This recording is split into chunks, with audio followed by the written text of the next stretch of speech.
Iran pour mën a utiliser ay armes nucléaires wala des gros bombes biir Iran pour mën a utiliser des armes à phosphore blanc wala des bombes à plasma pour mën a rey ay millions doomu aadama Iran kon lii mooy plan bi nga xamante ne États-Unis mu ngi koy waajal te Ali Khamenei avant muy dee lii la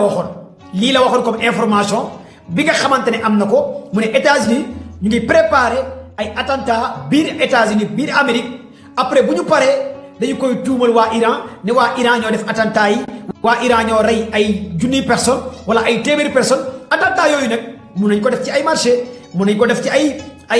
World Trade Center mun nañ ko def White House wala mun nañ ko def fu ne ci biir États-Unis pour rek ne waa Iran ñoo def attentat yi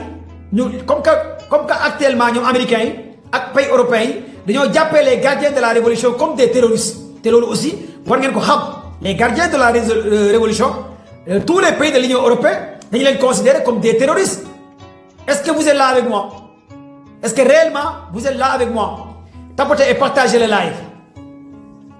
Bu nekkee yéen a ngi fi ngeen partagez live bi joxe cadeau kër yi tey live bi du yàgg tey live bi du yàgg résumé laa leen di defal juste résumé récapitulation laa leen di defal live bi tey du yàgg 1 heure de temps laay def live man ak yéen live bi du yàgg benn résumé bu ndaw laay def ak yéen parce que promesse est une dette waxoon naa leen dinaa live bien vrai que je suis un peu fatigué avec émission bi ma doon def tey ak tournée yu ma doon def bon tey dama doon def tournée yu bëri ah voilà émission bi et cetera j'en passe dama war a tëdd nii xam nga noppalu lekk sama méchoui et voilà quoi kon donc dama leen defal benn résumé bu ndaw après ma dem lekk sama méchoui quoi après ngeen nuyul ma waa Maroc quoi. beneen information bi ma leen di jox ngeen war koo xam beneen information bi ma leen di jox laay bën daal ngeen war koo xam mooy information à la dernière minute bi nga xamante ne moom moo génn envers États-Unis envers Israël mais aussi envers Irak. Un drone s'est écrasé à proximité de l'ambassade. Les raids menés dans la capitale de Beyrouth ont ciblé 2 zones présidentielles, Zamat, Bastak et a tué une vingtaine de personnes au sud-est de l'Irak. Kon jàpp leen ne que jamono ji ñi nga xamante ne aussi ñu ngi bombardé biir Irak mooy Iran mu ngi continuer di bombarder Kurdistan yi nekk fi nga xamante ne mooy biir lii di Irak. Iran mu ngi continuer di bombarder ces Kurdistan la loolu aussi information de taille la ñoom bàyyiwul ñu ngi bombarder Kurdistan yi arrêté ñu bombarder Kurdistan yi te Iran aussi décrété na tey ak suba dina continuer di fëgg ay missile li nga xamante ne mooy lii di Israël. Sama koppati bi dinaa la ko may ñaan rek ngeen nekkee may ma sa koppati bi may ma sa koppati bi ah booy xamante ne xam naa booy bu Maroc nga dëkk yow di ñaan ay koppati. kon loolu laa leen bëggoon a wax ok loolu laa leen bëggoon wax loolu laa leen bëggoon jox comme information de taille moom laa leen bëggoon jox comme information de taille bu nekkee Azou laay mu ngi fi ma jël ko balaa may continuer information bi Azou bu nekkee Balake aussi mu ngi fi ma jël ko vite fait balaa may arrêté léegi sama live bi ma jël quelques sama éléments yi rek ah Azou laay tu es là bu nekkee tu es là. ma jël ko quoi man ma jëndee sama jàllaabe bi Maroc booy bi naan ma waxal ci waa Maroc man samay waa Maroc samay mbokk lañ de booy waa Maroc sama ñaareel bi Maroc la dëkk man marocain laa ñaan ma ay Maroc defuma dara waxal ak ay Maroc man marocain laa yaa Habibi yaa Zeyla yaa Ali wa Xawla yaa Subra jëndee sama jàllaabe bi Maroc sama ñaareel bi may ma jàllaa bi ma jëndee Maroc nga am ay wax ci waa Maroc sama yoon dafa nekk ci waa Maroc may wax ak sa ministre sa fédération sénégalaise bu wax ak waa Maroc wala sa président wala nga wax ak Diomaye mu wax ak waa Maroc nga naan mu waxal ak waa Maroc wala nga wax ak Sonko mu wax ak waa Maroc wala Diomaye waxuma ak waa Maroc de sama yoon nekkul ci waa Maroc bala nga aca vite fait balaa ñu arrêté kii bi live bi tey lan nga indi ak lan nga kii. waaw mais bon maa ngi lay nuyu d'abord le ziar di jégalu quoi maa ngi ñëw nii dans quelques secondes leen di jox jëpp seen wàccuwaay voilà donc di wax ni rek dernière nouvelle bi mooy Ali Larijani xam nga yëg nga ko. waaw yow yëg nañu ko Ali Larijani waaw.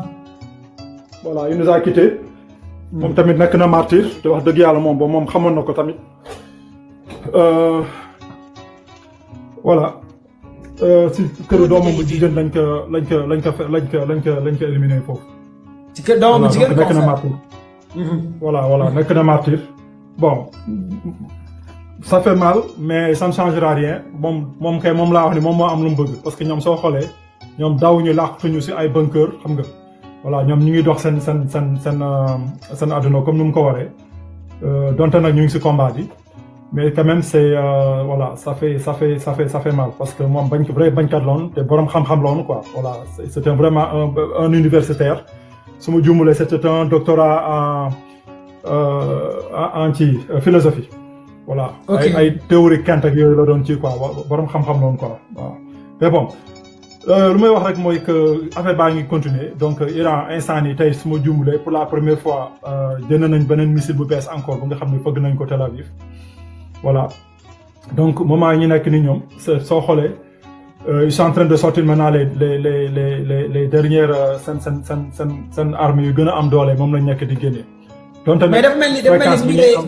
bu ñu reyee sa waay ba léegi nii gars yi ñu ngi attaqué Israël tey attaque bi Iran def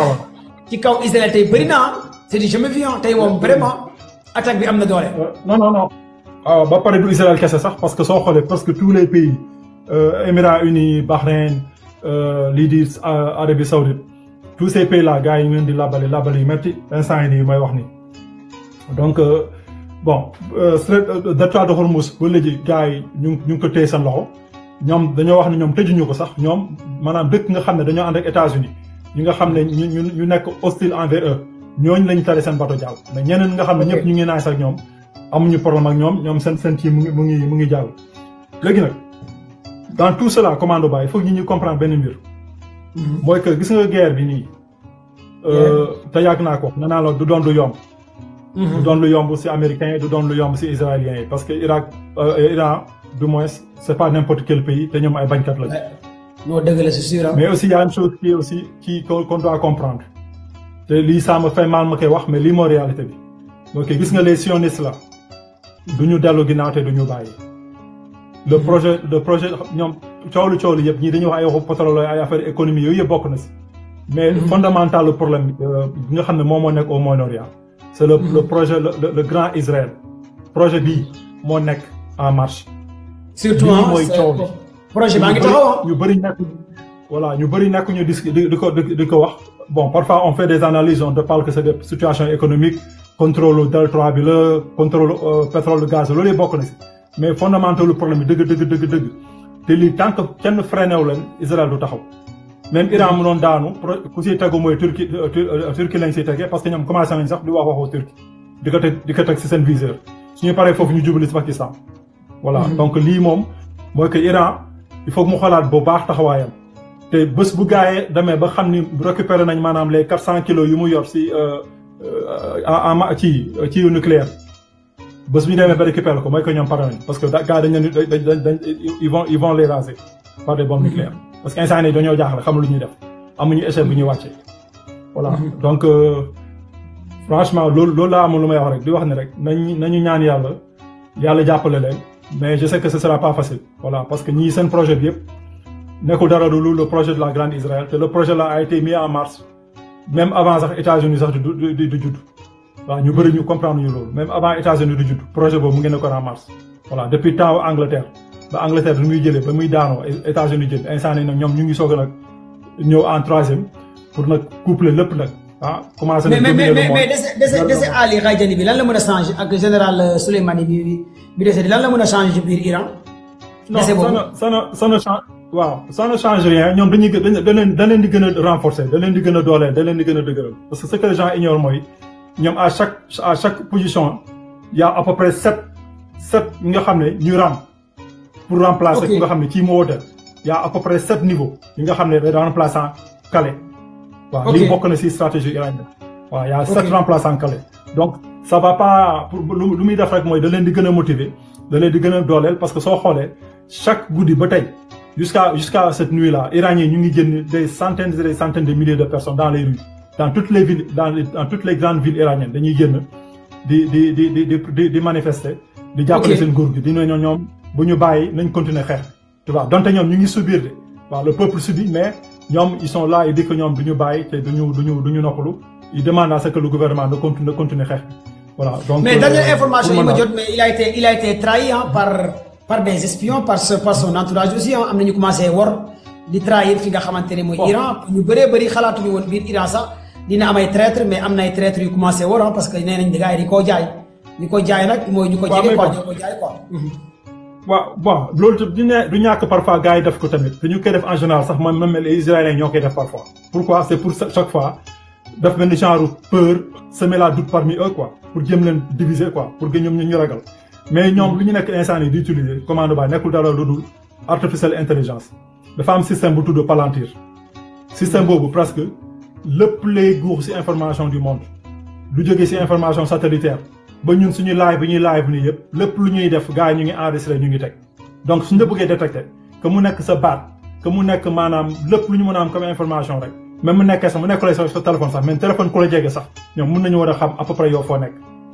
pour man ñoom si lii la ñuy jëfandiku pour di def des cibles parce que seen artificielle intelligence bi sax boobu moo leen di jox information nii xam nga lii mooy bi war na mën a nekk côté bi wala war na mën a nekk fii ainsi de suite donc lii pour man mooy seen arme secrète nekkul dara lu dul. xanaa kon waa Iran ñoom en personne amuñ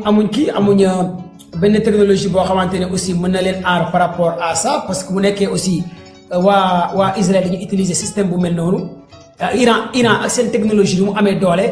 ak Chine nu mu amee doole ak Russie nu mu amee doole bu nekkee léegi gars yi dañuy utiliser technologie Palantir boobu di leen espionner kon ça va être très compliqué envers Iranien ya bu nekkee technologie nga leen di gars yi di gagné moom man je pense pas que Balaké côté boobu moom mënumaa d'accord ak yow technologie la quoi man dama gëm ne que am na ñu leen di yoole quoi man dama gëm ne y a des traîtres ñu leen di yoole mais pas technologie quoi en fait non xam nga ñoom c'est vrai que ils ont des agents sur le terrain loolu moom du mu ko weddi am nañu ay Mossad am nañu agent façon bu nekk ils ont même des ennemis internes loolu yàgg naa ko wax fi si live mais aussi il faut ñu xàmmee benn mbir mi aussi mooy que lu jëm ci États-Unis maanaam lu jëm ci information dañ ci xarañ parce que soo xoolee presque toutes les technologies du monde compagnie si gën a rëy loo laal que mu nekk Apple Nokia Samsung lépp loo laal ba ci télévision yi smart TV loolu yëpp c'est pour man dafa am ay affaires yi nga xam ne luñ ci bëggee am information si lépp luñ ci bëgg a seppi daañu ci mën a xam te ñun tey xam nañ tey avec l'IA ñi nga xam ne dañuy liggéey ak IA lépp moom dooleem mooy information lépp loo ko jox ci information après moom mën na la déduire xam nga à peu près xam nga moo la gën a mën a xam sax yow moo la sa bopp sax yow tey su ñu jëloon sa téléphone ñu lay xool 24 heures sur 24 lépp luy def xam sa téléphone nit ki dina mën a wax ne à peu près yow ban façon nit nga lan ngay jënd looy lekk ban heure ngay tëdd ban heure ngay yeew ainsi de suite donc c'est pas en fait c'est pas un grand secret quoi léegi nag la seule façon de combattre ça c'est lan c'est vraiment de s'isoler te isoler boobu dafa neexul parce qu'il faut vraiment avoir les moyens lii moo tax soo xoolee yàggoon nañu ko wax fii si live bi te chaque fois dañ koy kaas même Sénégal di wax ne yenn technologie nga xam ne ñu ngi signé ay accord di tànn loolu yëpp c'est des pièges après parce que ils auront toutes nos données yàggul noonu dégg naa ne on a signé avec les Américains lu jëm si 100 et quelques millions de dollars c'est affaire lu jëm mbirum santé tu vois donc loolu yëpp c'est pas gratuit te lépp loo dafa gars yi ñoom dañuy am seen information dañuy am say données donc lii données tey mooy c'est le nouveau or aujourd'hui parce que bañoñ ko sax ba une fois Poutine dafa ne képp ku gagner la course sur IA moom mooy ñëw dominer le monde donc c'est pas quelque chose nga xam ne dañ ko war a xeeb tu vois malheureusement nag nous les petits pays on n'a pas les moyens donc on peut pas pour se protéger contre ça il faut nga yow nga développer sa propre système ou bien nga bannir les systèmes des pays occidentaux tu vois malheureusement nag loolu la nga mën a def voilà. merci Balaké Koli Tengala bàyyi ñu déglu ko vite fait Koli Tengala loolu ñu indaale tey ak la nga gis si mboolu Ali Radiani bi Koli Tengala tëjee sa micro. waaw asalaamaaleykum commando maa ngi lay ziar bu baax ziar Balaké. Koli Tengala. yow depuis weer koor gi bu mu ñëwee da nga xaw a réer de da nga xaw a raar quoi mbaa du koor gi. non xam nga temps yi boo boole liggéey ak boole si di bëgg profiter aussi les 10 derniers jours. rek moom mooy loolu. te temps yi nga ne 10 derniers jours pour lan loo ci profité 10 derniers lu xew ci 10 derniers jours yi. ndax xam nga 10 derniers jours li ñu ci wax ci weeru koor dafa nekk 10 derniers jours yoo xam daanaka moom mooy 10 derniers jours xam dafa xaw a. laylatul xadr bi lay koj. ba doo def ni suñu genre jan gars yi nga xam ne dañuy xaar ba laylatul xadr ñu soog a wane ne ñoom xam nga. seen bopp. Badou xam nga rek mais nag xewal la rek mais sant yàlla xam nga guerre bi fu mu toll nii mën nañu wax ni que l'Iran a déjà gagné bon seulement nag comme li ma dégg Black doon wax sànq chaque gain dafa am un prix parce que Iran du moom moo dem chercher dem di attaquer moom il a toujours été agressé depuis l'Irak léegi nag pour mu défendre boppam bon il faut mu am benn prix bu muy payer moom mooy nombre de morts yi muy am ak ces leaders yi ñuy rey ak mais tout ça ñoom prévoiroon nañ ko ba nga xam ni créé nañ benn système de governance boo xam ni bu benn nit waddee rek am na keneen ku jël le flambeau. dëgg la. da ngay delloo ci temps yi saxaaba yi doon xare ki nga xam moo yor drapeau bi. saxaaba yi dañ doon fexe ba drapeau bu mu laal suuf bu daanoo rek keneen jël drapeau bi kon ni ko téye ci kaw ndax temps yooyu loolu moo nekkoon signe de victoire ci jamono xeex yooyu. léegi nag pour ma wax ne que Iran gagné na guerre bi Iran dafa touché États-Unis fi nga xam ni moom moo nekk sa puissance nga nit ñi ñoo ngi foog ne États-Unis sa puissance mooy ses armes dëgg la mais dafa am loo xam ni moo tax mu mën am une puissance militaire dafa am loo xam ni moo tax mu mën maintenir toute sa puissance militaire toutes ses 800 bases même dans le monde te arsenal États-Unis bokk na ci arsenal yi gën a cher dafa cher mais li koy permettre mu maintenir ko mooy la domination avec le dollar li mu fexe ba dollar bi nekk monnaie de réserve mondiale nga xam ni képp kuy soxla def benn transaction dollar nga utiliser rawatina bi mu fexee ba transformer le dollar mu nekk transaction booy def ci àddina bi en matière de pétrole de gaz da nga koy defee en dollar boobu la tegee woon le système pétrodollar léegi nag dafa am benn processus boo xam ni bi mu commencé dafa yàgg loolu moo judduloo le groupe des BRICS mooy fexe ba créer la dédollarisation du monde ndax xam nañ ni bis bu ñu réussir la dédollarisation mooy nekk la chute de l'empire américain nekkul du nekkati puissance mais dañ koy transformer mu nekk une puissance régionale mais du nekkati un empire boo xam ni moom mooy mën a toucher dëkk bu ko neex ci àdduna bi parce que liñ naan le dollar dafa am liñ naan l'extraterritorialisation du dollar États-Unis am nañ droit embargo dëkk bu leen neex am nañ droit suffoquer dëkk bu leen neex am nañ droit affamer dëkk bu leen neex ndax dollar bi li mu nekkee la monnaie de réserve mondiale léegi Iran lu mu def boo leen seetloo Iran dafay agir de manière méthodique dafa ñëw li nga xam ni moom mooy garantir la force du dollar mooy le pétrole l'Iran dafa fexe ba tout le pétrole bi génn ci golfe bi mu bloqué ko d'abord boo leen xool le détroit d'Ormuz presque 20% du pétrole mondial fa lay jaar mais à part ça Arabie Saoudite ak ay Émirats dañoo créé woon ay alternatives mooy ay yenn oléoducs yoo xam ni mën na en cas de blocage du détroit d'Ormuz ndax situation bi bu ni mel xawoon na xew ñoom ñu doon sóor pour en cas de blocage du détroit d'Ormuz seen pétrole mën am feneen fu muy jaar di génn Iran loolu la téye méthodiquement di ko bombarder benn par benn donc léegi seule alternative bi rek moom mooy nekk le détroit d'Ormuz ak le détroit de Bab el-Mandeb te foofu tamit mi ngi nekk beneen jeu de carte boo xam ne mi ngi koy téye di xaar pour en cas bu affaire bi gënee métti boobu mooy les outils fi mu toll nii ils ont le droit sur la gâchette ñoo toog di xaar léegi bi mu ñëwee Iran yemul ci tëj le détroit d'Ormuz comme ni journal yëpp di waxee daf ko tëj non Iran tëju ko de da ko tëj pour l'empire américain ak pour l'empire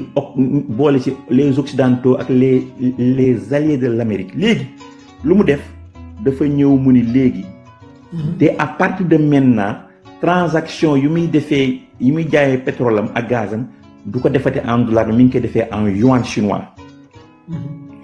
ba pare mu imposer les autres pays yi jënd foofu yi war a génnee foofu pétrole la gaz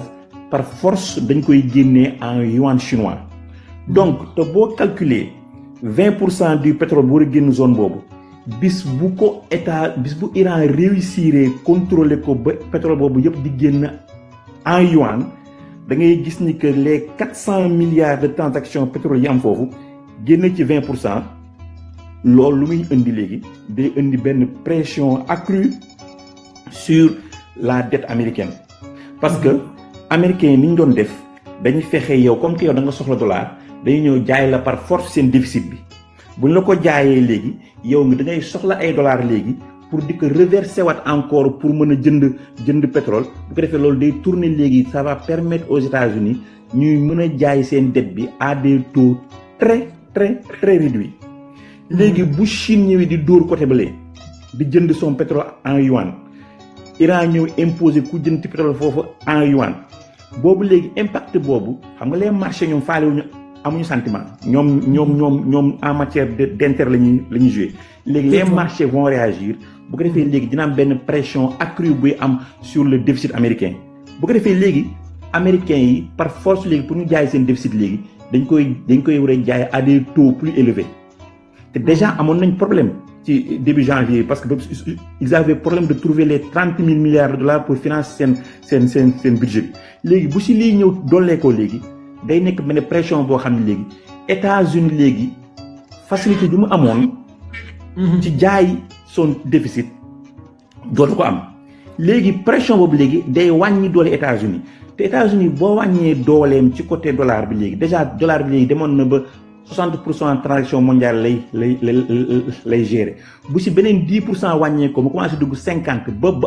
affaire bi nekk léegi 50 dollars ak 50 yeneen monnaie yi léegi pays yu bëri léegi daañu mën a léegi am fu ñu prox ndoll bu ñu dugg pour mën a def seeni transaction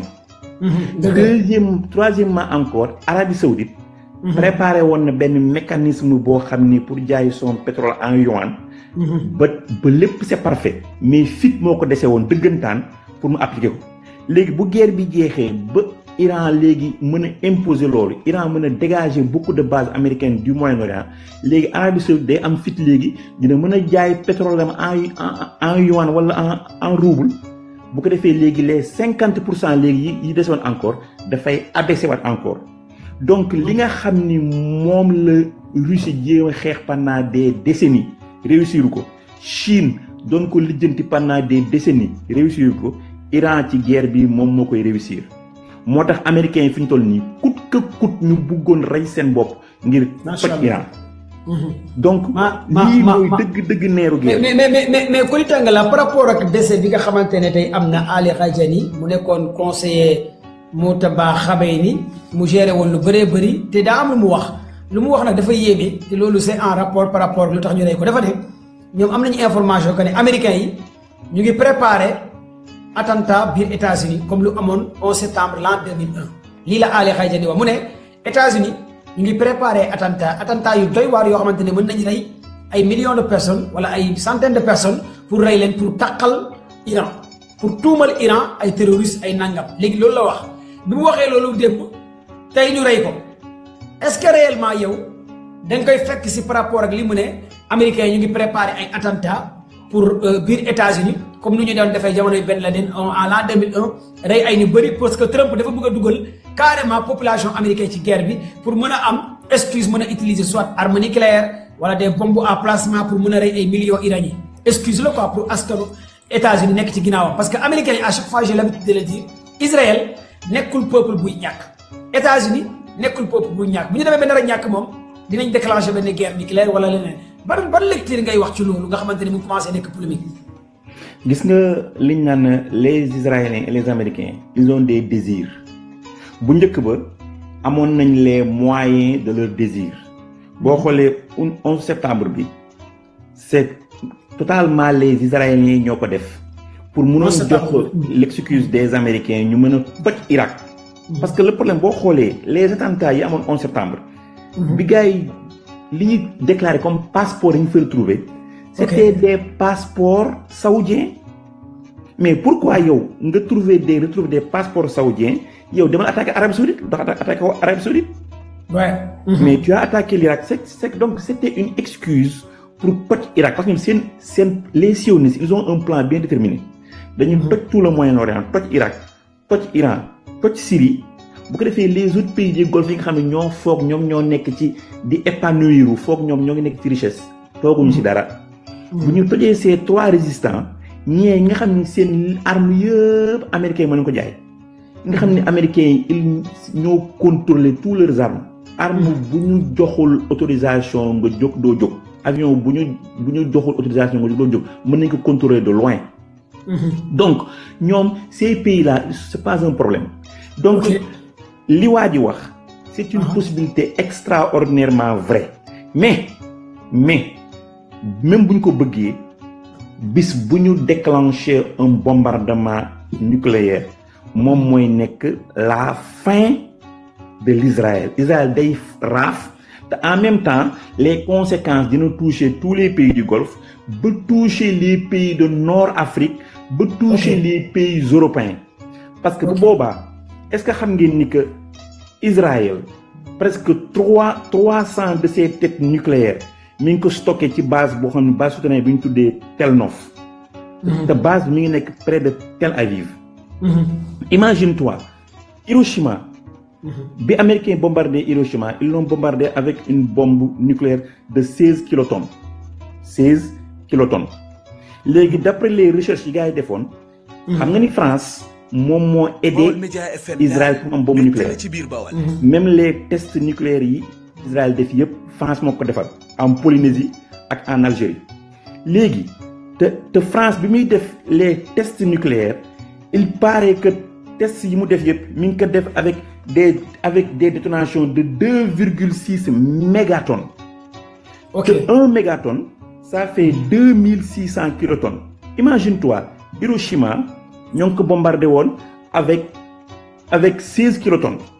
benn détonation gars yi te may ma tuuti gars yi tapoté leen ngeen partage live bi on signale le live bien vrai que 10 na tapoté leen maximum le live ngeen partage ko xam naa nag tey seen xol neexul parce que seen coupe bi dañu koo nangu yóbbu ko Maroc mais man graaw ay affaire de coupe bi moom amaluñu njëriñ quoi bàyyi leen waa Maroc jël ko partage leen maximum seen xol neexul booy waa Maroc partage leen live bu baax a baax après coupe bi dina ñëwaat gëm leen yàlla rek jox leen coupe bi waa Maroc loolu du cas ñoo ci guerre bi dañu war a xeex man ci xeex laa tal fa laa samp ay affaire de football caaxaan la tappale la football dafa araam baaxul jox leen waa Maroc coupe bi amul benn problème kon li tey nga la ñëwaatal ci affaire bi nga doon wax am na solo lool gars yi partagé leen mu gaaw li ma doon wax Hiroshima ñoo ngi ko bombardé woon avec une bombe de 16 kilotonnes 16 kilotonnes 16 kilotonnes lay mesuré parce qu'avec ces 16 kilotonnes ils ont fait entre 150 000 morts ba 246 000 morts 16 kilotonnes yooyu léegi Israël tests yi mu def sur ces 300 ogives benn bu nekk ils l'ont fait avec mu am benn capacité de 2,6 mégatonnes ça veut dire que 2600 kilotonnes. léegi bu ñu ñëwee jël 300 têtes nucléaires ñoom ñoo ngi ko entreposé sur la base de Tel Nof. Tel Nof te malheureusement profondeur bi c'est maximum 40 mètres. 40 mètres. léegi problème bi am gis nga une bombe nucléaire. pour mu exploser soxlawul nga bombarder parce que nekkul pression moo koy bombarder mais chaleur moo koy bombarder. kii chaleur mooy créer sa détonation. léegi Iran te Russie da ngeen di fàttali am na benn bombe boo xam am na ay bombes yoo xam ne tuddee des bombes thermobariques. doon na ko utiliser en urée yoo xam ne dafay dégager une chaleur de 5000 degrés Celsius. bu exploser. te technologie boobu Iran da ko maîtriser. te déggoon ngeen temps yee passé Kim Jong-un. mu ni Iran en échange de pétrole mën na ko jox benn bombe hypersonique boo xam ni benn bi rek mën na raser Israël xam nga loolu lu mu ci déglu nekkul bombe bi bu mu explosion mooy raser Israël mais bombe boobu ça am na capacité bu ñu ko dóoree day dugg une profondeur de 60 mètres doog a exploser parce que c'est une bombe thermobarique. boobu bu dugg imaginez yow bu exploser foo xam ne am na 300 têtes nucléaires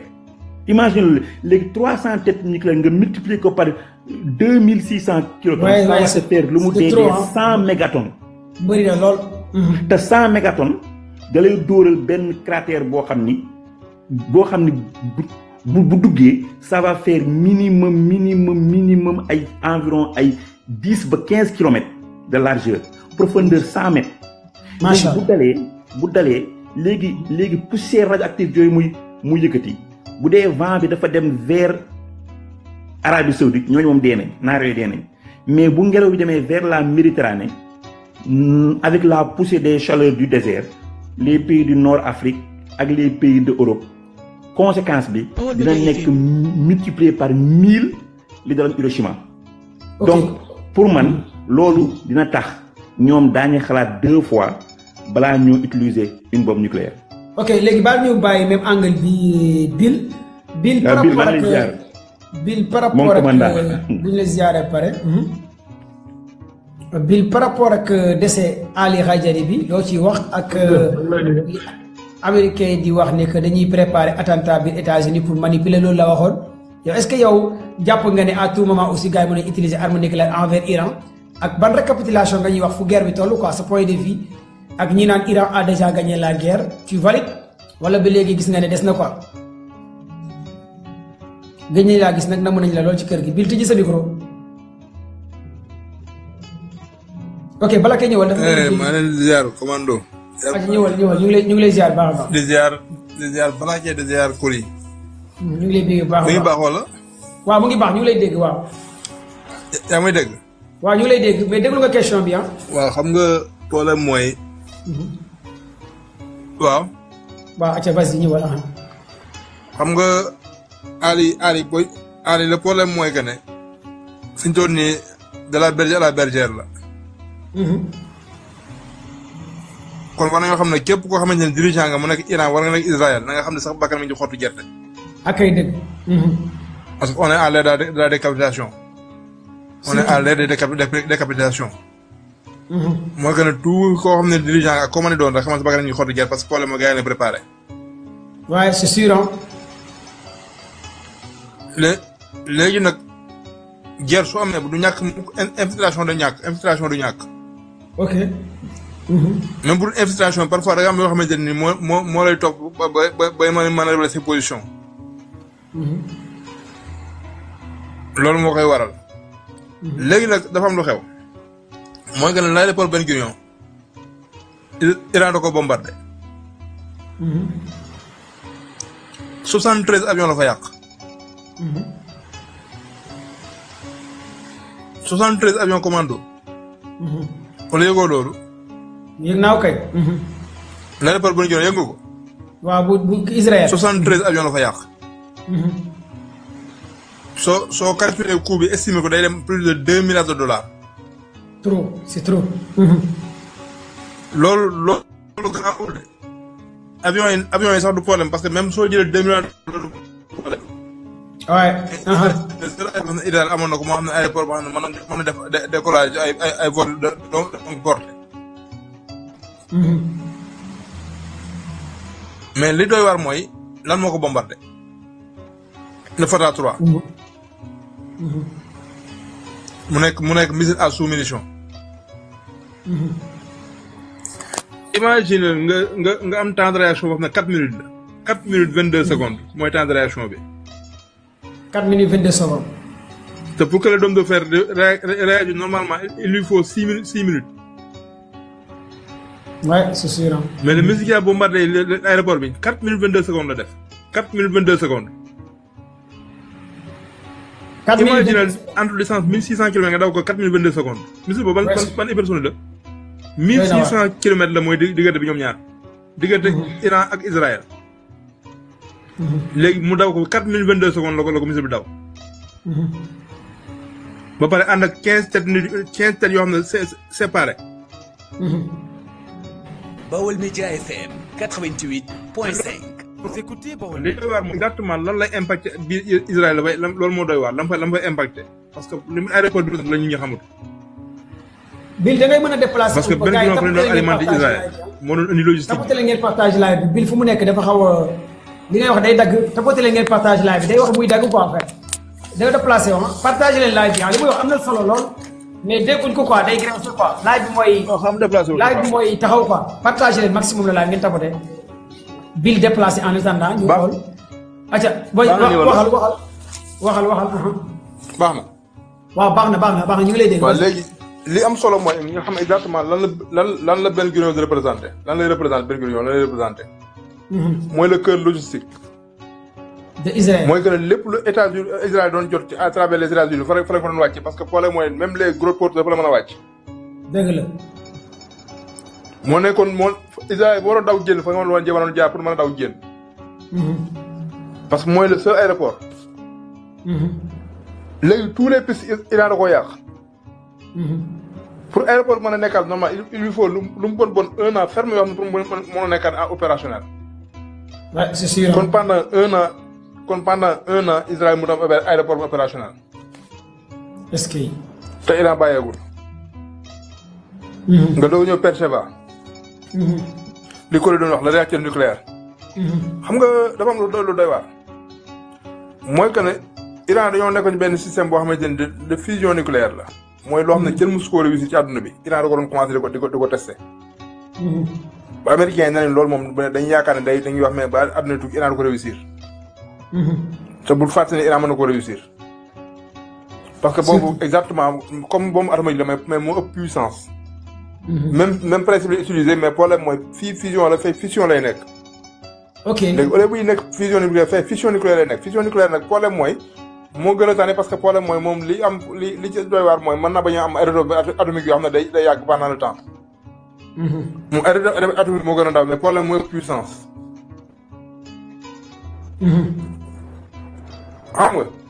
léegi imagine ñu aéroport Ben Gurion mais exactement Israël fan moo koy alimenté en plus de cela buy activer les outils au Yémen. monde bi mooy tëju taxaw. xam nga léegi nag foofu dafa doy waar. mooy que États-Unis ñoo am benn système mooy parce que Iran dafa am benn système mu utilisé. wala mu def la guerre mu nekk la guerre. continuer li kiy wax li kiy tuité laay waxal gars yi léegi le général de brigade Sahid Majid Mousavi après la mort de Ali Khayjani dafa ne mooy commandant des forces aérospéciales gardien de la Révolution mu ne ce soir le ciel de l'ennemi sera particulièrement intéressant à observer sur Israël mu ne na gars yi observer li nga xamante ne moo nar a tàkk ci kaw Israël def na tweet léegi mooy de 1 minute nee na gars yi observé jaww ji tey ci Israël kon tey daal dafa mel ni waa Iran nar nañ def lu yéeme fi nga xamante ne mooy biir Israël quoi parce que tey mooy 59e vague bi wala du 59e vague bi si je trompe pas tey mooy ñu ngi seen 59e vague ci opération Troupe Promise bi quoi en fait moom la waaw gars yi nee nañ tey daal ah. 59e. 59e nee nañ tey daal parce que chaque Israël ne dort 1 heure de pas temps chaque 2 heures de temps. voilà nee nañ tey Israël ne dort pas te loolu la gars yi opté nee nañ tey amul nelaw biir Israël pare nañ tey pour massacrer Israël loolu nag dañ ko bëgg a Ali Khayjani mi ñu rey loolu moo tax Iran tey créé Israël ne dort pas comme Dakar ne dort pas Sénégal ne dort pas Maroc ne dort pas bil continuer. léegi xam nga foofu la moo tax ñu ne mën nañoo xaar Israël nekk en feu parce que problème mooy. les Iraniens dañoo trouvé ñaari solution le Fatah 3 et le Khorramshahr. à travers le Fatah 3 et le Khorramshahr problème mooy Israël amatul benn défense bu mën a téye ñaari missiles yooyu noonu. amul benn défense bu mën a téye ñaari parce que problème mooy ce sont des missiles yoo xam ne chaque fois mën nañoo utiliser benn système boo xamante ne nii amuñ benn bu ko mën a téye. ok boo mën a sax ñàkk a mën a téye mais problème mooy potentiel de destruction bi am ñoo am doole. parce que imagine le commando benn missile boo xam ne bu wàccee ba ñëw ba dugg dans la sphère day séparer avec son véhicule de lancement bu séparer véhicule de lancement pare missile boobu day créer 15 cibles yu bokkul boo xam ne benn bu ne dem GPS bu koy calculer nga xam ne lu mu bon mën na jël benn rayon de 20 kilomètres yoo xam ne lépp da koy bombarder. est-ce que. Khorramshahr noonu la mel Fatah 3 noonu la mel. Sinjil pourtant barke démb la gars yi utilisé Sinjil. léegi même bu dee yenn point stratégique yi. même bu dee yenn point stratégique yi am nañ benn façon ogive boo xamante ne nii à tête unique la. boobu mooy percer bunker yi. imaginez la base Oudé nga xamante ne foofu 7 F16 F35 la fa Iran yàq 7 F35. allahu akbar 7 F35. léegi même le roi bi nga xam ne moo nekk Oudé même le roi bi nga xam ne moo nekk Oudé nee na carrément États-Unis nañ génn foofu noonu jox na leen 48 heures pour ñu génn 48 heures pour ñu génn. léegi nag après soo paree nag da ngay ñëw sur le plan économique nga xool exactement nag léegi 40 millions leen may état américain pour ñu commencer débarrasser base boobu jënd dëkk bi te su ko defee après Qatar moo ci tegee su ci Qatar tegee Émirats arabes unis moo ci tegee kon li Iran programme woon mooy jënd américain yi sur le Moyen-Orient après programme boobu mi ngi dox.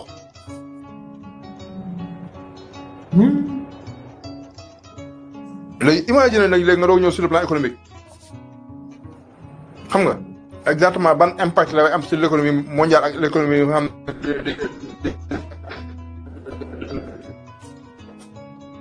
oh fi nga nekkoon am solo soo jëlee les bases du Golfe nga xamante ne nii.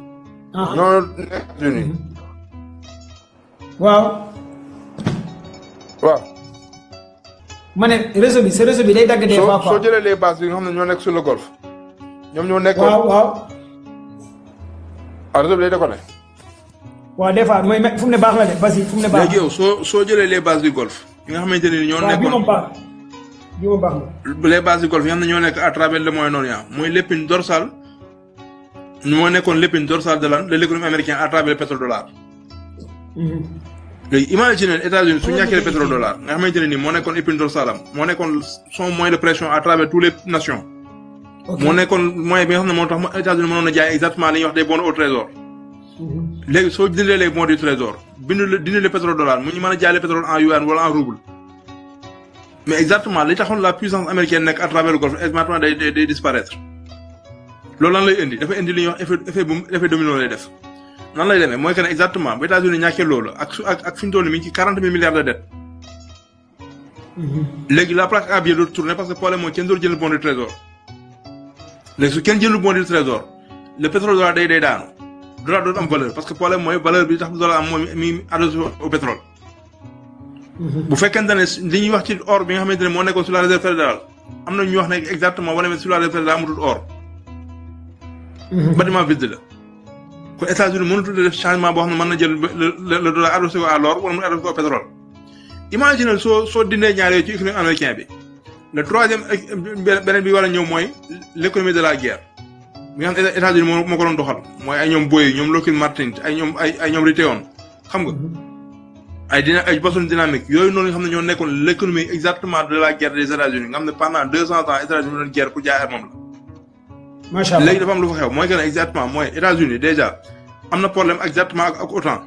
te OTAN moo nekkoon son premier acheteur d'armes à travers les États-Unis à travers les 2% des PIB des pays de l'OTAN. léegi soo dindee les 2% des PIB des pays de l'OTAN nga dindi exactement li ñuy wax l'économie de la guerre parce que problème mooy le mythe américain s'est effondré mooy le F-35 bi nga xam ne moo nekkoon le fleuron de l'Amérique F-35 boobu Iran daaneel na ko ay yoon. waaye c'est fini kon amatul benn loo xam ne mën na ko wane en termes de furtivité wala en termes de puissance fi ñu toll nii kon ñaari avions ñu nekk à travers le monde mooy le J du chinois. ok. ok. l'économie de la li ngay wax kenn déggu leen bii. mooy à travers les porte-avions. waaye. day dagg ah. réseau bi day dagg ah. baax na wala. waaw. waaye est-ce que gars yi ma piraté. ah mën na nekk de est-ce que. mais léegi imagine li ma lay wax soo dindee yi ma lay wax nii. waaw vas-y est-ce que ñoom balake la de bokk balake. léegi imagine li ma lay wax soo ko dindee ci États-Unis mooy da ngay dindi l'économie de la guerre parce que problème mooy.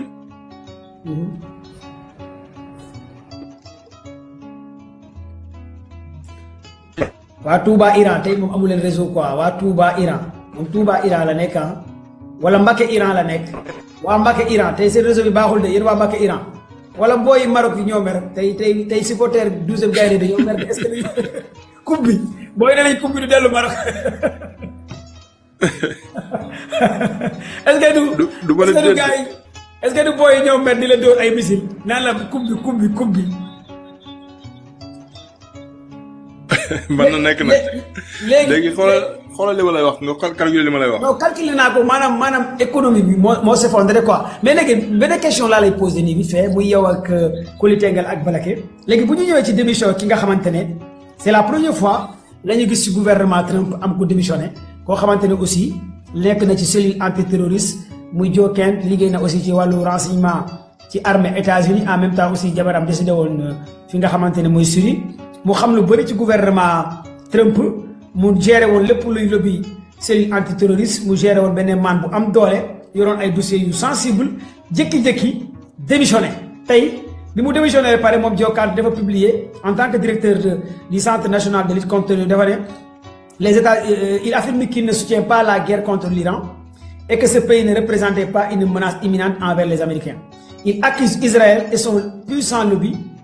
d'avoir poussé les États-Unis à faire cette guerre. C'est la première démission dans l'administration de Trump depuis le début de l'attaque. Léegi démissionné na non jàngatee démission koo xamante ne xam na États-Unis diggantaan nekk cellule antiterroriste dem benaan Israël moo poussé États-Unis ci lii premier élément gouvernement Trump mu démissionné koo xamante ne géré woon na ay données ay informations ay renseignements biir Amérique mu démissionné carrément en pleine guerre nan ngeen koy jàngatee en question bi yéen ñetti ñëpp la non foofu laa doon dëkkee ba ma naan la bi may expliquer l'économie bi nga xam ne économie day daanu mais problème mooy dafa am looy xew mooy que ne l'Amérique va s'effondrer de l'intérieur Amérique biir Amérique lay commencé yàqu foofu laa doon tëjee sama analyse foofu laa jëm si loolu noonu mooy exactement da ngay xool ne démission yi du benn bii lay nekk day nekk ak cascade parce que problème mooy kenn du bëgg a endosser guerre bi pour mën ko parce que Amérique dañ ciy naan a daj kenn ba àdduna tukki kenn du mus ko am Trump moo taxaw tey ne carrément Iran dañ koo xeebal mais li am na doole Trump ko taxaw accepté ko mais léegi loolu laa la expliqué ma ne su ma paree analyse bi fu ma jëmoon mooy exactement Amérique ci biir Amérique lay daanoo wala ñeneen ko daaneel effondrement intérieur lay am mooy que ne carte dañuy destiné waat parce que problème mooy dafay nekkaat ñaari camps yu bokkul léegi nag foofu noonu day am confrontation à l'intérieur même des États-Unis te confrontation commencé na. ok parce que problème mooy après le congrès danañ def benn enquête boo xamante ne nit il faut soulever les responsabilités parce que le congrès n'est pas d'accord. si léegi nag loolu soo xamee exactement léegi ay tet yu bëri dinañ daanu. parce que problème mooy guerre foog nga modifier ko léegi pour nga modifier guerre bi lenn la États-Unis def mooy que ne préparé nañ ko États-Unis préparé ak ñoom bala kay préparé leen yéen di ngeen am ay attentats par drone sous faux drapeau di ngeen am ay attentats yoo xam ne ay attentats internes yoo xamante ne nii dañ ko def sous faux drapeau pour lan la pour relayer l'opinion américaine à soutenir la guerre. États-Unis même système lay doxee à travers même li mu defoon à travers le 11 septembre même chose dañu utiliser waat te maa la ko wax. ok merci Bill léegi boo gisee temps yëpp ñu ngi préparé opinion bi. non temps yii ñu ngi préparé opinion bi ci loolu ah merci Bill. man waxoon naa ko si live bi passé de nee naa la gars yi ñu ngi xool def nu ñuy exploiter moyen boobu. Et pourquoi? Parce que c'est simple. Parce que 70%, presque 3/4 des Américains supportent une guerre. C'est le problème. Donc, ñoom instant yi ñaari je peux dire que instant yi Amérique dafa cànq. amul escalier ba muy wàccee. te amuñu aussi beaucoup d'options pour ñu mën a maanaam nu ñuy escalier nu ñuy yóbbee guerre bi ci beneen niveau. parce que soo xoolee instant yi Iran dafa teg benn doctrine mooy tit for tat maanaam œil pour œil dent pour dent loolu moo tax ba léegi bombardé ñu xam nga waxoon ne dañuy jël Karg l'île de Karg mais ba léegi jëluñu ko ba léegi dañoo bombardé ci quelques installations rek lañ bombardé mais bombardé ñu installation site pétrolier laaluñu ko parce que pourquoi parce que Iran da leen menacé suñu laalee loolu Iran ne leen naa rajaxee presque lépp lu nga xam ne nekk ci sous région bi loolu moo tax ñu instant yi Amérique dafa kawe te Amérique 2 options la am instant yi 2 options. benn bi mooy mu teg des soldats sur le terrain te pour mu def loolu il faut qu'il y ait le support du peuple sinon mu defee loolu rek guerre civile mooy mujjee am ci États-Unis. mais Balake jamono ji may wax ak yow aussi y a des missiles hypersoniques yoo xamante ne Amérique mu ngi jaxase Israël instant yi. j'ai vu les images sur Al Jazeera. non Iran mu ngi jaxase au moins. non Iran mu ngi jaxase Israël laa wax quoi Iran. jamono ji Iran mu ngi jaxase Israël jaxasement yi métti ay bombardement yi métti Iran mu ngi koy bombardé heure bii di Israël quoi waaye continuel mu ngi koy fëgg ay missiles yu bëree bëri. non moom kay dina saf te bon léegi deuxième bi mooy lu ma waxoon mooy maanaam jéem a xool nu ñuy raser lu mu traité l'Iran parce que beneen option bi mooy amoon genre soulèvement maanaam ñu créé benn genre révolution de couleur pour ñu mën a daan. Merci Duba pour les cadeaux, les fleurs, les cœurs. Merci pour les cadeaux, les fleurs, les cœurs. Voilà, merci voilà. Donc loolu nekkul di am instant nii donc comme que option boobu nekkul di am léegi ñaari option rek kese moo leen dese tu vois. bon jéem nañ créer benn genre de coalition pour wax européens yeeg ak OTAN ak gars yëpp pour ñu ñoo jàppale leen pour ñu xool nu ñuy mën a décanter situation détroit de Hormuz mais malheureusement gars yëpp dañoo lem seen geen parce que kenn bëggul jël risque parce que ñoom xam nañ ni loolu parce que presque impossible parce que soo xoolee maanaam bordure de mer ba nga xam ne moo sës détroit de Hormuz c'est presque ça fait plus de 1000 kilomètres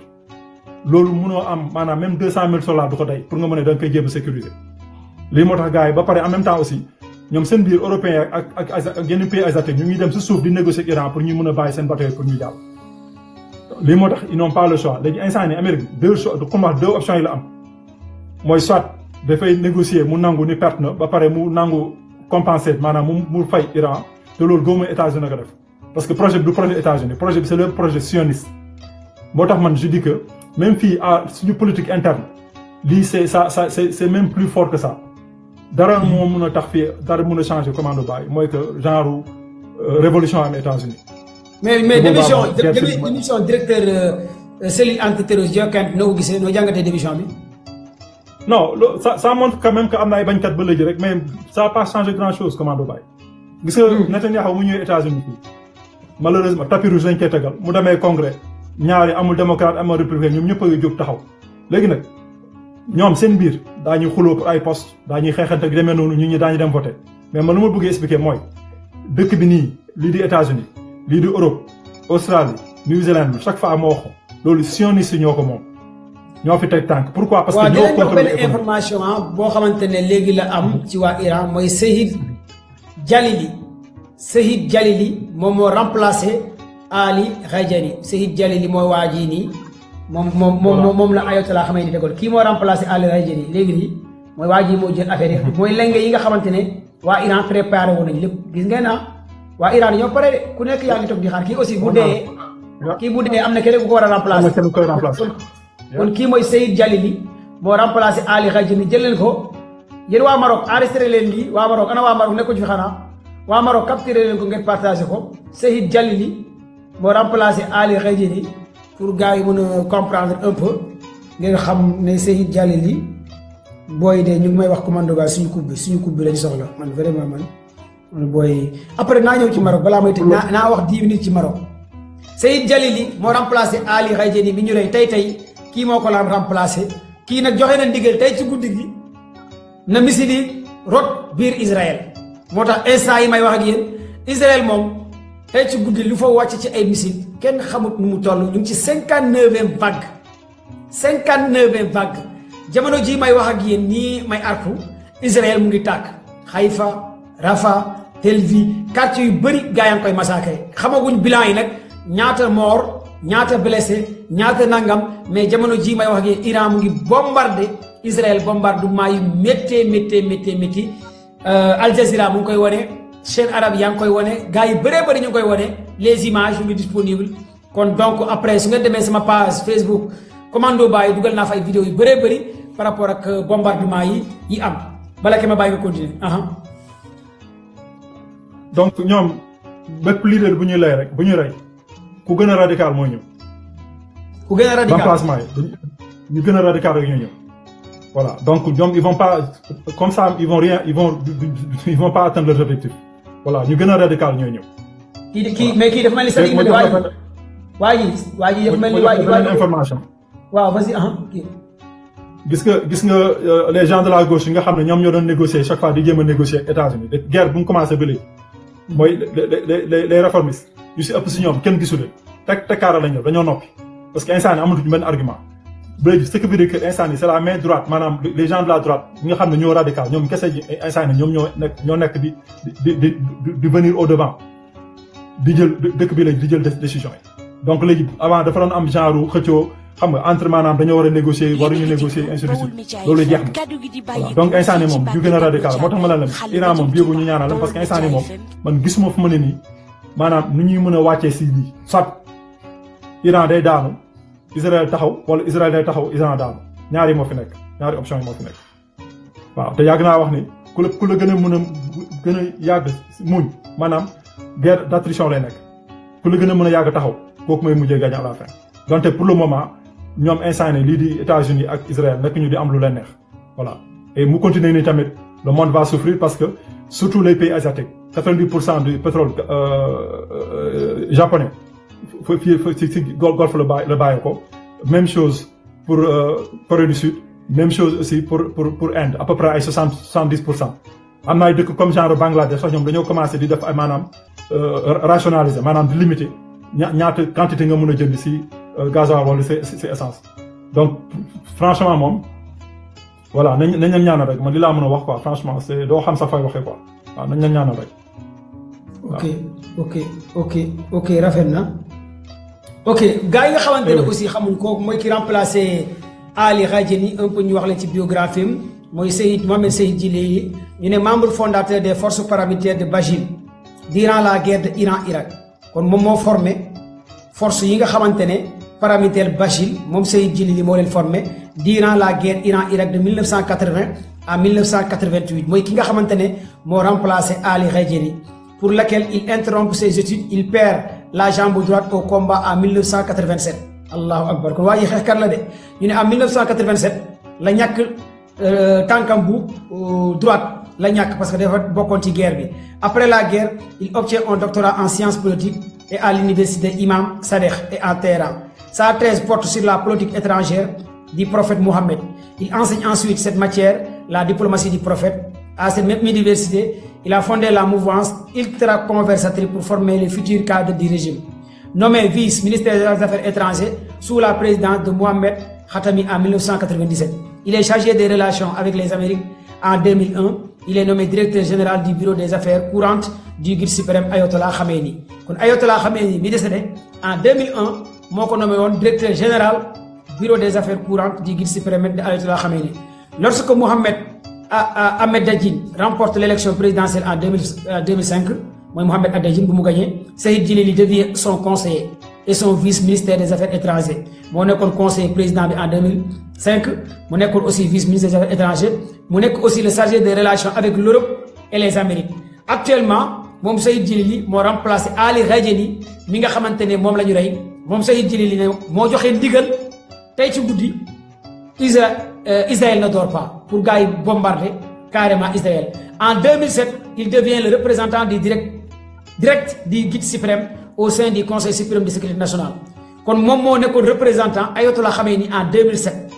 Il prend encore la direction des négociations avec le monde occidental quant au programme nucléaire iranien. Ci programme nucléaire iranien moom Seyid Djily moo nekkoon négociateur bi ci diggante bi kon moom moo ñëwaat kon maîtriser na Europe. Il est encore le conseil des gardiens de la Constitution. Il autorise le candidat à l'élection présidentielle en 2013. Il est le candidat du Front pour la stabilité de la révolution islamique, très proche de Ali Khamenei.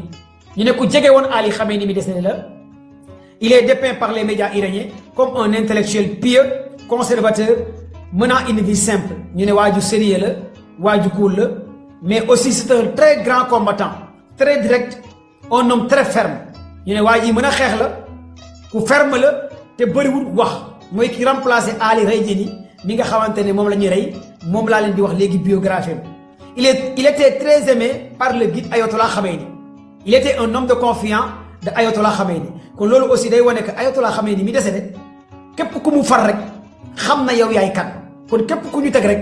xam na yow yaay kan kon Seyid Djily moom la ñu tànnoon mooy numéro 2 au cas où bu Ali Khadjeni décédé. Il est connu pour sa position ferme dans les discussions avec les grandes puissances. Il est partisan d'une politique étrangère agressive. Pour l'élection, il est le candidat idéal de la mouvance dite principaliste, une association religieuse et militaire attachée à l'autorité absolue du guide. Il a fait la formation militaire. Il était très attaché guide bi mooy Ayatollah Khamenei. En élection présidentielle 2021, Seyid Djily est à nouveau candidat à l'élection présidentielle. Kon 2021 moom candidat la woon.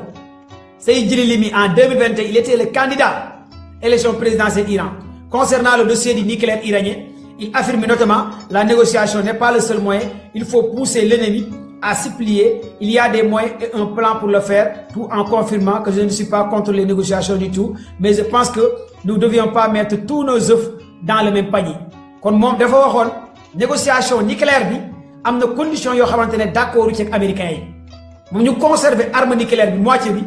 Iran conserver ko loolu moo ko gënaloon kon waa ji il était très radical ci wàllu nucléaire bi. Lors du troisième dernier débat avant les élections présidentielles, il se prononce en faveur d'une implantation pure de l'islam durant les 4 prochaines années. li ñu wax ñu ne moom dafa gëm ne diine l'islam moo war a taxaw ci àdduna bi ci at yi di ñëw maanaam moom day prôné l'islam am doole kon kii nekk na ku baax ci li nga xamante ne envers Israël ak États-Unis. Élection présidentielle 2024 le 30 mai en 2024 Seyid Djilili dépose sa candidature à l'élection présidentielle en juin 2024. Il s'agit d'une élection anticipée entraînant la mort du président Ibrahima Rassi ci la Ibrahima Rassi dee dans un accident hélicoptère ñi ñëpp dégloo ngeen accident bi mu décédé hélicoptère bi va. Le 9 juin le ministre de l'Intérieur annonce que sa candidature a été approuvée par le Conseil des gardiens de la Révolution. Le 20 juin un sondage de ISM c'est un institut qui fait le sondage au niveau de l'Iran le donne en tête des intentions de vote au premier tour. À l'issue du premier tour il est devancé par le réformiste Mahmoud Perzeshkian mooy ki nga xamante ne tey moo gagné moo nekk président Iran moom moo ko jiitu woon kon Seyid Djilili moo waroon nekk président Iran ci yoon ki toog nii remplacer Ali Khamenei moo waroon nekk président Iran moom nag moo nekkoon deuxième position moo tax nekkul président Iran mu nekkoon xaritu Ayatollah Khomeini moom la ñu fal nii moo toog ñu ne encore il termine deuxième ci élection présidentielle recueillant 40,30% ci élection voix yi loolu la am après Peksin jël premier tour jàll ci élection yi il reçoit alors le soutien de Mohamed Shahid avec son troisième candidat mu ànd ak troisième candidat bi ak Ali Zagani moo nekkoon cinquième ak Amiral Hussein moo nekkoon sixième qui se sont retirés avant le premier tour. Le 5 juin lors du second tour il est à nouveau devancé par Mahmoud mi nga xamante ne gagné na élection yi Mahmoud mu ngi remplacé mu ngi gagné élection yi ci 16 millions la am voix 384 000 la remporté kon Seyid Djilili lii mooy biographie en résumé biographie bi ma leen di jox ki nga xamante ne moo remplacé Ali Khamenei mi ñu rey kon donc ki ko remplacé moo waroon nekk président Iran bu Diomaye nekkutoon président Sénégal kan moo nekkoon ci deuxième ci élection président yi passé Sénégal maa ngi koy fàttali Macky Sall la wala Amadou Ba maanaam Seyid Djilili daal jàppale ne presque moo nekkoon deuxième moo nekkoon Amadou Ba ci ginnaaw quoi et voilà moo nekkoon deuxième position en même temps aussi conseiller la guide suprême bi Iran Irak bokkoon na ci guerre bi c'est un militaire Ayatollah Khomeini bi des na xaritam la waayam la xeexkat la nitu guerre la xam na guerre xam na ay ñoom sukkay ak missile ak yëpp ku ko comprendre la kon moom la daal waaw lii laa leen bëggoon wax ci biographie bi quoi ma bàyyi Kuli Tengala Balake aussi bu nekkee. voilà Kuli Tengala balaa ngay ñëw ma tàggoo ak yéen donc ba beneen yoon incha allah jërëjëf commando Baye. jërëjëf mon frère. ak ñu nekk si suuf waaw. may dem voilà mais tamit commando moo wax la leen. waaw. commando Iran mooy le seul pays boo xamante ne nii boo fa nekk président boo wàccee doo dem fenn. doo dem fenn de. ñu bëri xamul loolu. ak ay dëgg. macha allah par exemple bu dee Ahmadinejad xam nga moom professeur d'université la. bu nekk président boo wàccee dafa delluwaat université dem jàngale jiwaat. waaw gis naa loolu waaw. imagine borom xam-xam bu dem ba nekk président. amaat xam-xam ba mu toll ak sur le international ba ñu waat di jàngalewaat mais élèves yi ngay formé nan la ñu war a mel. doy na waar. parce que bu mooy egg à la magistrature suprême nga xam ne da ngay xam tout l'état nga ñëw di war a former yeneen jeunes yoo xam ne dañu war a ñëwaat pour relève bi mais da ngay former jeunes yoo xam ne ñoo ngi gën a fort. Iran rek moo koy def bokk na suñu président yi xam ne dañuy daw dem feneen. ah fii kay ku fi wàcce da ngay dem Maroc dem Maroc du daw dem feneen maanaam ku fi wàcc sax. da ngay jël xaalis Sénégal yóbbu ko ci yeneen réew quoi ñun natt boobu la ñu am mais balaa may tëj live bi bëggoon naa yow Kuli Tengala aussi ngeen wax ma ci actualité bi xew par li xamante ne kenn mësu koo gis ci àdduna quoi man mësuma ko gis moo tax intéressé wu ma sax mënu ma cee wax parce que aussi man des fois ça me dépasse quoi en fait mooy li CAF def par rapport ak coupe bi nga xamante ne dañ koo nangu parce que live bi jeex naa war koo yóbbul waa Maroc man mësuma xalaat ci àdduna lii mësuma ko gis ci règlement football quoi en fait. yéen nan ngeen jàngatee lii muy yow ak Kuli Tengala ku ne ci yéen 2 minutes 3 minutes après ma tëj live bi quoi parce que xam naa ne am na ñoo xam ne su ma leen yégalee fii nii dinañ wax musiba naaru laay xale yi mere nañ gars yi lool te xale yi mer nañ trop boobu léegi maa ngi gis si commentaire yi xale yi mer nañ depuis Facebook Twitter go yaa ngi saaga rek yéen est-ce que nan ngeen jàngatee lii CAF def jël coupe bi delloo ko waa Maroc ne Sénégal delloo leen suñu coupe ak suñu médaille léegi waa Maroc ñoo gagné coupe d'Afrique bi par rapport li am pour yéen mbir mi est-ce que du ci guerre bi sax quoi en fait lii man je comprends pas li xew quoi en fait. xam nga commando yàgg nañoo wax fii ni Maroc mooy Israël biir Afrique te nit ñi seetluwuñ ko. Israël mi ngi transformer Maroc en un état sioniste politique bi Israël def la Maroc gi def à 100%. dañuy def lobbying économique ndànk-ndànk di la phagocyté ba téye sa économie suñu paree léegi mën la chantage ñu la neexee te malheureusement Maroc Sénégal depuis jamonoy Abdou Diouf ba léegi ñoo ngi leen bàyyi ñuy installé dans le cœur de l'économie sénégalaise. Maroc li ñu am ci ay banques au Sénégal kenn xamul nu ñu toll. Maroc li ñu am ci ay centres d'affaires au Sénégal kenn xamul nu mu toll. léegi nag Sénégal moom au contraire moom mu dem song partie bi nga xam ne mooy partie bi gën a metti gérer mooy la partie immigration. parce que kii doguma la kii comment dirais-je Koli Tengala tegal sa baaraam foofu doguma la parce que dama def benn genre jàngat depuis bi ñu jàllalee projet de loi Sonko bi assemblée nationale ñu ne les représentants de l'ONU dafa ne bu président Diomaye jàllale li nga xamante ne mooy loi bi te ñëpp xam nañ football dafa bëri ay góor jigéen mbiru football dafa bëri LGBT football dafa bëri mbiru faramason football dafa bëri loo xamante ne dara du ci dëgg maanaam football bu yàlla ne ci alxuraan football dafa xaraam bi ko yàlla di wax ci alxuraan lii moo taxoon mu wax ko léegi nag tey bu ñu demee ba Sénégal condamné loi góor moo tut une semaine qui représenté ONU génn ne président Diomaye bu mu homologué loi bi moo tut 2 jours ñu ne léegi waa CAF nee nañ Sénégal na delloo coupe bi boo jëlee tous ces rapports loi bi assemblée nationale ak li ONU wax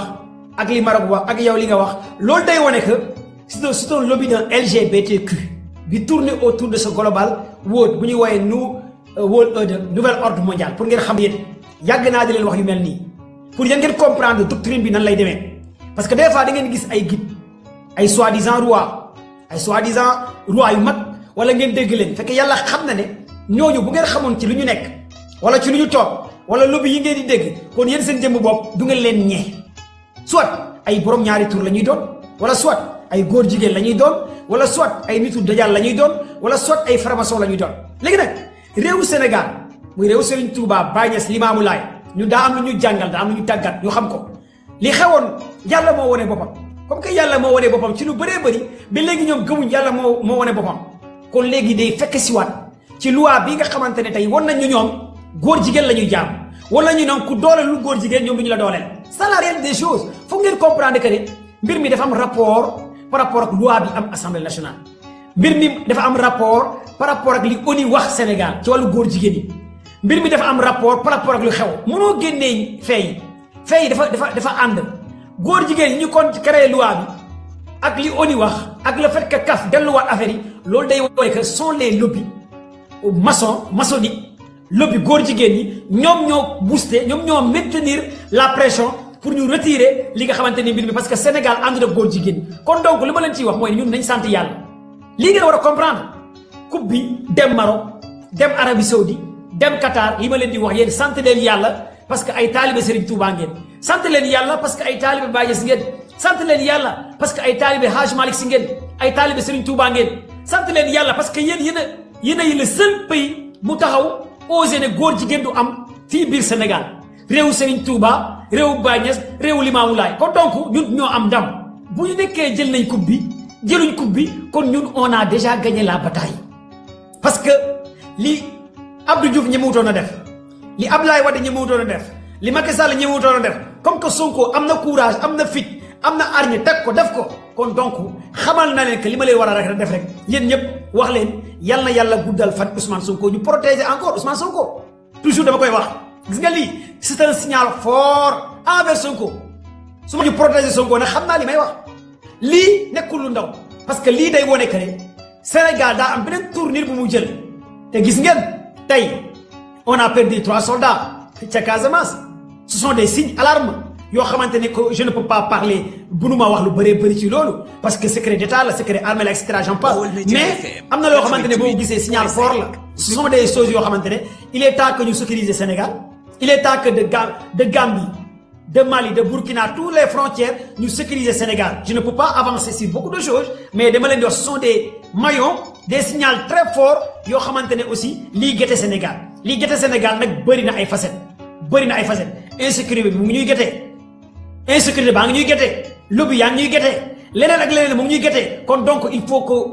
askanu Sénégal vigilant ànd ak le gouvernement askanu Sénégal aussi vigilant ànd ak le président Diomaye et Sonko parce que lii nekkatul coupe du monde kese nekkatul coupe d'Afrique kese ku yaakaar ci yéen lii coupe bi kese la gars yi soxla c'est loin d'être un maillon de coupe ay signal la ay signaux la tey on a perdu moins de 3 jours 4 on a perdu 3 soldats xaw ma 4 soldats ca Casamance te Sénégalais yi comprendre loolu on a perdu 3 jàmbaar voire 4 ca Casamance c'est pas anodin c'est pas hasard nekkul loo xamante ne dañu naan noo garaawul juste gars yi dañu leen jóg ci ay mines wala dañoo dee sont des choses yoo xamante ne ça mérite d'être étudié loolu nag askanu Sénégal ñoo war a booloo doon benn opposant pouvoir nangam mais dès que ñu dispersé wu ñu tasaaroo l'ennemi dinañ dugg suñu biir te ça va être très compliqué par rapport à ce gouvernement bu nekkee booloo wuñ doon benn si le gouvernement aussi jëlul ses responsabilités on va nous infiltrer je parle en li nga xamante ne mooy analyse gouvernement bi aussi wala jël ses propres responsabilités nga xam ne même opposants yi bu ñu nekkee dañuy tenir yenn langage yoo xamante ne pour déstabiliser wala pour diverser il faut que ñu remettre les points sur les i parce que l'heure est grave ku yaakaar ci yéen lii fii lay yem suba mën ngaa déggaat leneen ca frontière Mali ak Sénégal suba mën ngaa déggaat leneen ca frontière Sénégal ak Mauritanie suba mën ngaa déggaat leneen ci Casamance suba mën ngaa déggaat leneen parce que l'heure est grave au Sénégal kon donc coupe d'Afrique bi gars yi jël ku yaakaar ci yéen juste kaf moo ko def du kaf moo ko def am na leneen ak leneen lu nekk ci ginnaaw kaf loolu nag mooy lan ñooñu nga war a comprendre mooy les hommes de l'ombre ma bàyyi ko li nga laa wax bii li wax après ma tëj ak yéen. commando xam nga foofu man li ma ci détruire mooy on a une diplomatie très faible. Diplomatie boo xam ni comprendre li nga xam ni mooy les enjeux géostratégiques et géopolitiques du monde. dëgg la gis nga monde bi ñu toll actuellement nii le droit international est mort bu ñu nekkee un monde boo xam ne le droit international est mort monde boo xam ne amatul arbitrage boo xam ni bu sincère buy joxe dëgg koo xam ne moo am raison ak buy joxe buy daan koo xam ne il a tort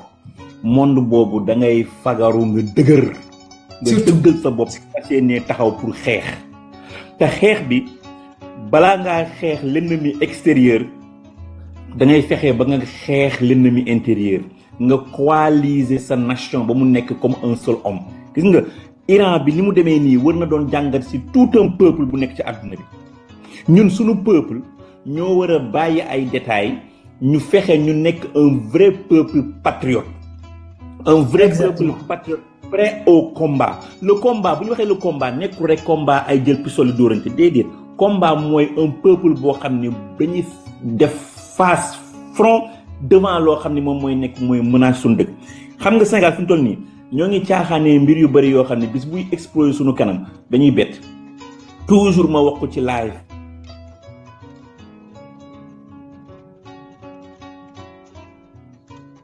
ok Bill ñëwal Bill tijji sa micro nga ñëw merci Koli Tengala Bill vas-y. waaw commando. waaw. xam nga le football dafa bokk ci la diplomatie. dafa bokk ci li ma le soft power. léegi dafa am ñaari dëkk yoo xamante ne ñoo nekk en Afrique ñoo leen dëkk yi gën a doy waar ci Afrique mooy la Mauritanie et le Maroc. chaque jour ñu wax mag Koli Tengala. mooy dëkk yi gën a tànn ci Afrique pour Sénégal. parce que le Maroc projection Israël la à travers le Sénégal à travers l'Afrique. léegi dafa am lu xew mooy que ne ñoom li tax coupe bi ñu sonn ci nii mooy dañoo am division interne parce que problème mooy le droit ci boppam dañoo créé woon seen i stade ñeneen ñun bëgguñu stade lekk naan lañ bëgg ñun peuple bi. ñoom ñu ne exactement danañ fexe ba jël coupe bi pour mën a noyer loolu noonu léegi soo gisee fi ñu doon nii cooy ñu jàpp xam nga problème mooy dafa lay leer ne adduna bi fi ñu jëm nii mooy que ne lépp dana commencé di yokk pour ñu noyer la cette situation là. dañuy ñëw indiwaat affaire coupe bi teg ko sur le devant de la scène pour lan pour nëbb seen problème politique. pendant ce temps ñun ñu bëgg ñu sacrifier ñun ñoo ko war a nangu. loolu dafa am lu xew mooy que ne dafa am leneen lu xew mooy dafa am ay lobby yoo xamante ne nii à travers la CAF Sénégal da koo révélé. corruption bi nekkoon ak CAF Sénégal da koo génne loolu tax CAF contre Sénégal parce que corruption bi nekkoon yëpp Sénégal génne na ko.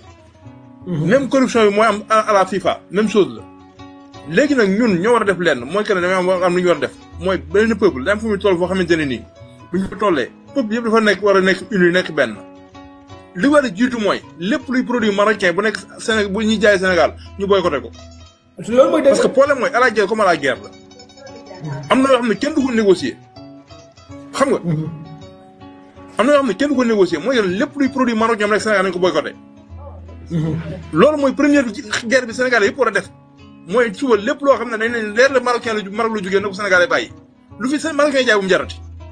parce que problème mooy li ñoo ci ëpp intérêt ñun ñoo ci par rapport ak ñoom. ñun dañuy dem liggéey foofu mais ñun seen intérêt ñoom seen usine fii la nekk ak seen banque fii la nekk na Sénégal yëpp dem dindi seen compte ci banque yi na Sénégal yi changé seen compte bu ñu changé 10 comptes par jour léegi même pas 3 jours ñu commencé gis effet yi. parce que problème mooy soo xoolee sociétés yu bëree bëri ñu nekk Sénégal yoo xam ne ay Marocains ko moom nañ ko boycotté. loolu mooy premièrement deuxièmement mooy ne Sénégal def bloc ñu def ci réseaux sociaux yi justice pour le Sénégal def ko hashtag justice pour le Sénégal. loolu mooy combat bi. merci parce que combat bu jotee daam foo xam ne bu fa réew tollee ñëpp war a jàppandoo den benn amul Sonko amul Diomaye amul opposition Sénégal moo soxla. kon gars yi. loolu mooy wax. merci Bill gars yi nekk ci live bi aussi mën naa jël quelques 4 jigéen 4 góor ngeen wax ci affaire Maroc Sénégal bi live bi jeex na Bill maa ngi lay jaajëfal bu baax a baax mën nga naa def seen demande ngeen wax ci wàllu Maroc Sénégal bi 4 minutes 5 minutes. ngeen wax seen point de vue seen xalaat par rapport ak li am ak li xew ma jël leen vite fait 4 jigéen laay jël 4 góor kese ngeen wax seen xalaat mais daal li ma leen di xamal mooy li ma leen di wax mooy l'heure est grave au Sénégal ku yaakaar ci yéen coupe bi kese la yaa ngi nax sa bopp c'est loin d'être un coupe kese c'est loin d'être un coupe kese. Baolmedias FM. nee naa leen tey ñàkk nañ 3 soldats ca Casamance. yal na leen yàlla xare àjjana bu baax nee naa leen nañ fexe sécurité Sénégal diggante Sénégal ak Mali diggante Sénégal ak Mauritanie nañ gën a assurer la sécurité diggante Sénégal ak Mali ak Mauritanie ak ses frontières yépp nañ gën a assurer la sécurité Sénégal opposition pouvoir ñu doon benn li xew nii mooy instabilité Sénégal moom lay gars yi di créer nii jamono ci may wax ak yéen Maroc mooy Israël en Afrique yéen ñëpp gis ngeen ni Maroc jàppale Israël ci guerre bi ca Iran wax naa ko fi ñaata yoon laa leen ko wax ñaata yoon laa lay wax relation yi Maroc am ak Israël ñaata yoon laa leen fi wax ni Maroc taxawee ci guerre bi jàppale Israël ak Sénégal ni ñu jëlee position par rapport ak guerre bi xalif général des Mourides dafa demandé ñu wàccee kaamil pour ñaanal waa Iran tey Iran moo gagné défaite Israël la défaite Maroc la. kon ku yaakaar ci yéen coupe kese la c'est loin d'être un coupe kon mbir mi am na leneen lu nekk ci biir bu leen foog ne affaire de coupe la c'est loin de là moo tax man des fois du ma bëgg di wax ci yenn yi parce que sama xaatir kuy taalibe Baay xam na luy xaatir li may gis ak li ngeen di gis bokkul sama bët fu ma koy teg ak li may gis muy ñëw ak yéen li ngeen di gis muy ñëw bokkul depuis 2013 laa doon taxaw fii naan l'heure est grave diggante Iran Israël États-Unis 2013 géopolitique am ay booy naan commando Baye depuis 2013 la ne l'heure est grave léegi nag heure bi ñëw na waaye te Sénégal l'heure est grave dama leen koy waxam Sénégal l'heure est grave bi nag xam nga lan moo koy réglé que Sénégalais yi muus doon benn opposant parti pouvoir mais Sénégal pour déstabiliser ko moo gën a yomb parce que bëggante wuñ suñu biir maanaam jaxase Sénégal moo gën a yomb parce que ay patriote bëri wuñ fi Sénégal saa si fi nga compal leen rek nga ne leen fan la commando Baye dëkk ñoo la indi ba ci gi ne la fii la dëkk compal leen rek yëkkatil benn million quelque nga compal leen sénégalais mooy jaay sa morom sénégalais mooy yàqal sa morom sénégalais parce que alal la ñuy jaamu loolu mooy dëgg ñun xaalis lañu soxla on n'est pas unis soobu moo fi nekk mais bëggantewuñ suñu biir te pour ñu déstabiliser moo gën a yomb pour déstabiliser un pays comme Sénégal te bëggu leen dégg dama leen koy wax parce que dërëm la ñu gëm ñun sa sëriñ sax boo koy seeti yóbbu wa xaalis bëkk néeg bi moo naan la sëriñ bi dafa fatu attention dañoo gëm dërëm sa sëriñ nga seeti ko tey yoroo dërëm nga ñëw wàcc ci moto Jakarta nga ne sëñ bi laay xool bëkk néeg bi génn ne la alaaji commando nga ne waaw ma gis ne Jakarta nga gaare bëkk néeg bi moo lay njëkk a taxaw waaye seen commando sëñ bi dafa fatu wala sax dañu lay ndox ñu ne agresseur nga wala bandi nga mais boo gaaree 88 4-4 wàcc balaa nga ne bëkk néeg bi sëriñ bi mu naan oh kaay sëriñ baa ngi nii parce que alal la ñuy jaamu yow gëm alal moom la ñu jiital suñu nas te lii ngeen bugg te dégg nag c'est dans la réalité te bugg leen dégg-dégg vous n'aimez pas la vérité lii mooy Sénégal l'union bi amul ñi ñàkk nguur gi ñu ngi def lépp pour nguur gi réew mi tàkk mooy le gouvernement de Macky Sall Macky tey bu sañoon Sénégal tàkk ñu ne Macky mooy géer yàlla bi mais lan la ciy gagné ku mel ni Macky tey bu sañoon Diomaye du yeggali mandat ak opposition Sénégal kon lan la ciy gagné ñu ne ok Macky moo baaxul ci réew mi gis ngeen sénégalais au lieu que ñu yéene leen ñu pare déedéet dañu naan na gars yi échec képp ku nekkul ministre DG nekkoo lekkoo nga ne na yàqu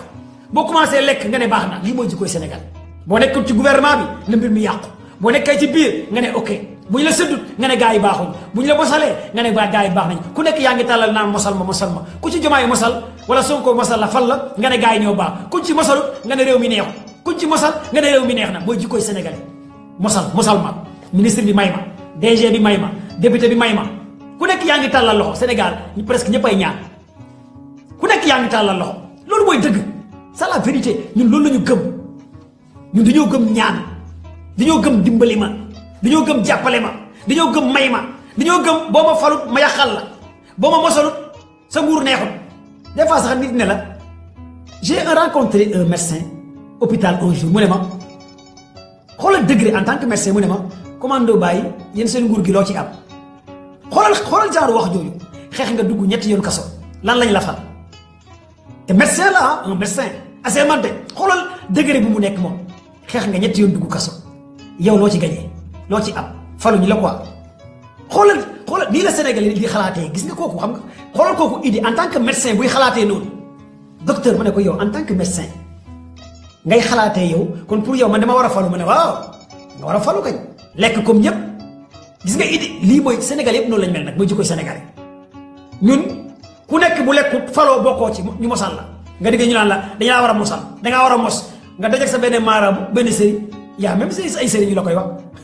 ndaje na ay sëriñ yu bëri des fois ñu ne la mais yow sëñ commande waaye affaire moom seen nguur gi moom Sonko yow xanaa mosaloo guñ ma te ay sëriñ lañ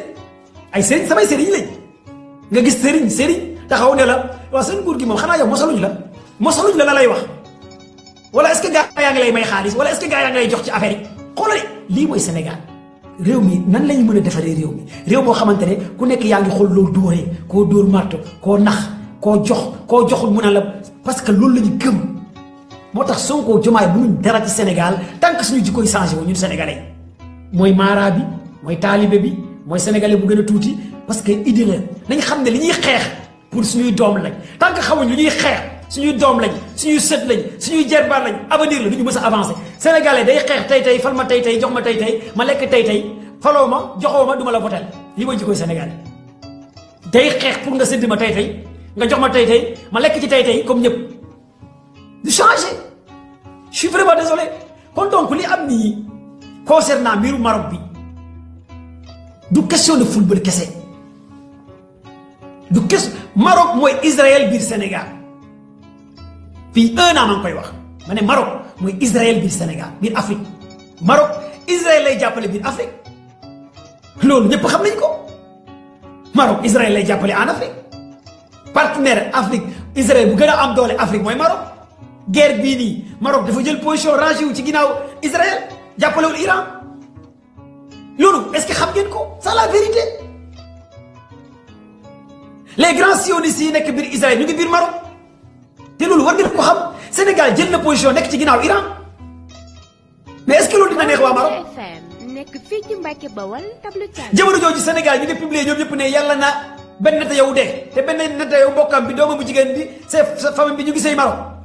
Sénégal yëpp di publier benn neta yow yàlla na dee te benn neta yow xolam këram mbokkam yaa ngi Maroc te Maroc moom la ñu jàppale mais attends est-ce que yéen a ngi xool parallélisme bi ci am ak li am semaine bii kon lii c'est loin d'être un coup bu ñu récupérer delloo lii fu ngeen comprendre lan moo nekk ci biir moo tax j'ai l'habitude de dire la géopolitique c'est une science branche la boo xamante ne lu ne laal na ko que ça soit ci côté sport ci côté football ci côté science pro ci côté tous ces éléments da nga ko war a convoquer loolu mooy géopolitique mais quand on parle de la géopolitique ngeen foog ne géopolitique mooy affaire fetel su koy 35 45 su koy loolu mooy géopolitique est loin d'être loolu géopolitique baatin la géopolitique science la géopolitique maarifa la géopolitique xam-xam la géopolitique du ay arme kese parce que monde bi adduna bi mu bindoo noonu géopolitique mooy communication mooy information mooy drone mooy connaissance loolu mooy géopolitique mooy nouvel ordre mondial bii kon dafa géopolitique branchement la branche la cordon ombilical la de la mère à l'enfant boo daggee bu Iran bi boo laalee bu Israël bi laal nga États-Unis laal nga Maroc laal nga Europe parce que ñoom ñoo bokk même cordon ombilical boo xeexee Israël xeex nga États-Unis xeex nga Maroc xeex nga France parce que sionistes yi ñoo moo bokk même cordon ombilical loolu ngeen war a comprendre d'abord kon tey bu ngeen yeewoo yéen ñëpp bu ngeen yeewoo yow ñëpp ngeen gis ñu ne CAF jël na décision ñu ne CAF jël na décision ñu ne Sénégal coupe bi dañ ko delloo mais c'est facile bu leen xool ci football nii qu'est-ce qui se cache derrière lan moo xew ci semaine bi lan moo xew loi góor jigéen dañu ko jàllale assemblée nationale waa ONU ne président Diomaye bu ko homologué mais faites vos recherches ñaata góor jigéen yu am doole ci problème instant bi ca Maroc ngeen xool faites vos investigations ngeen xool lobby góor jigéen yi ni ñu amee doole ca Maroc ngeen xool le dossier instant ñaata nit la touché à Maroc faites vos investigations ngeen xool dossier instant bi ñaata gars yi la laal ci Maroc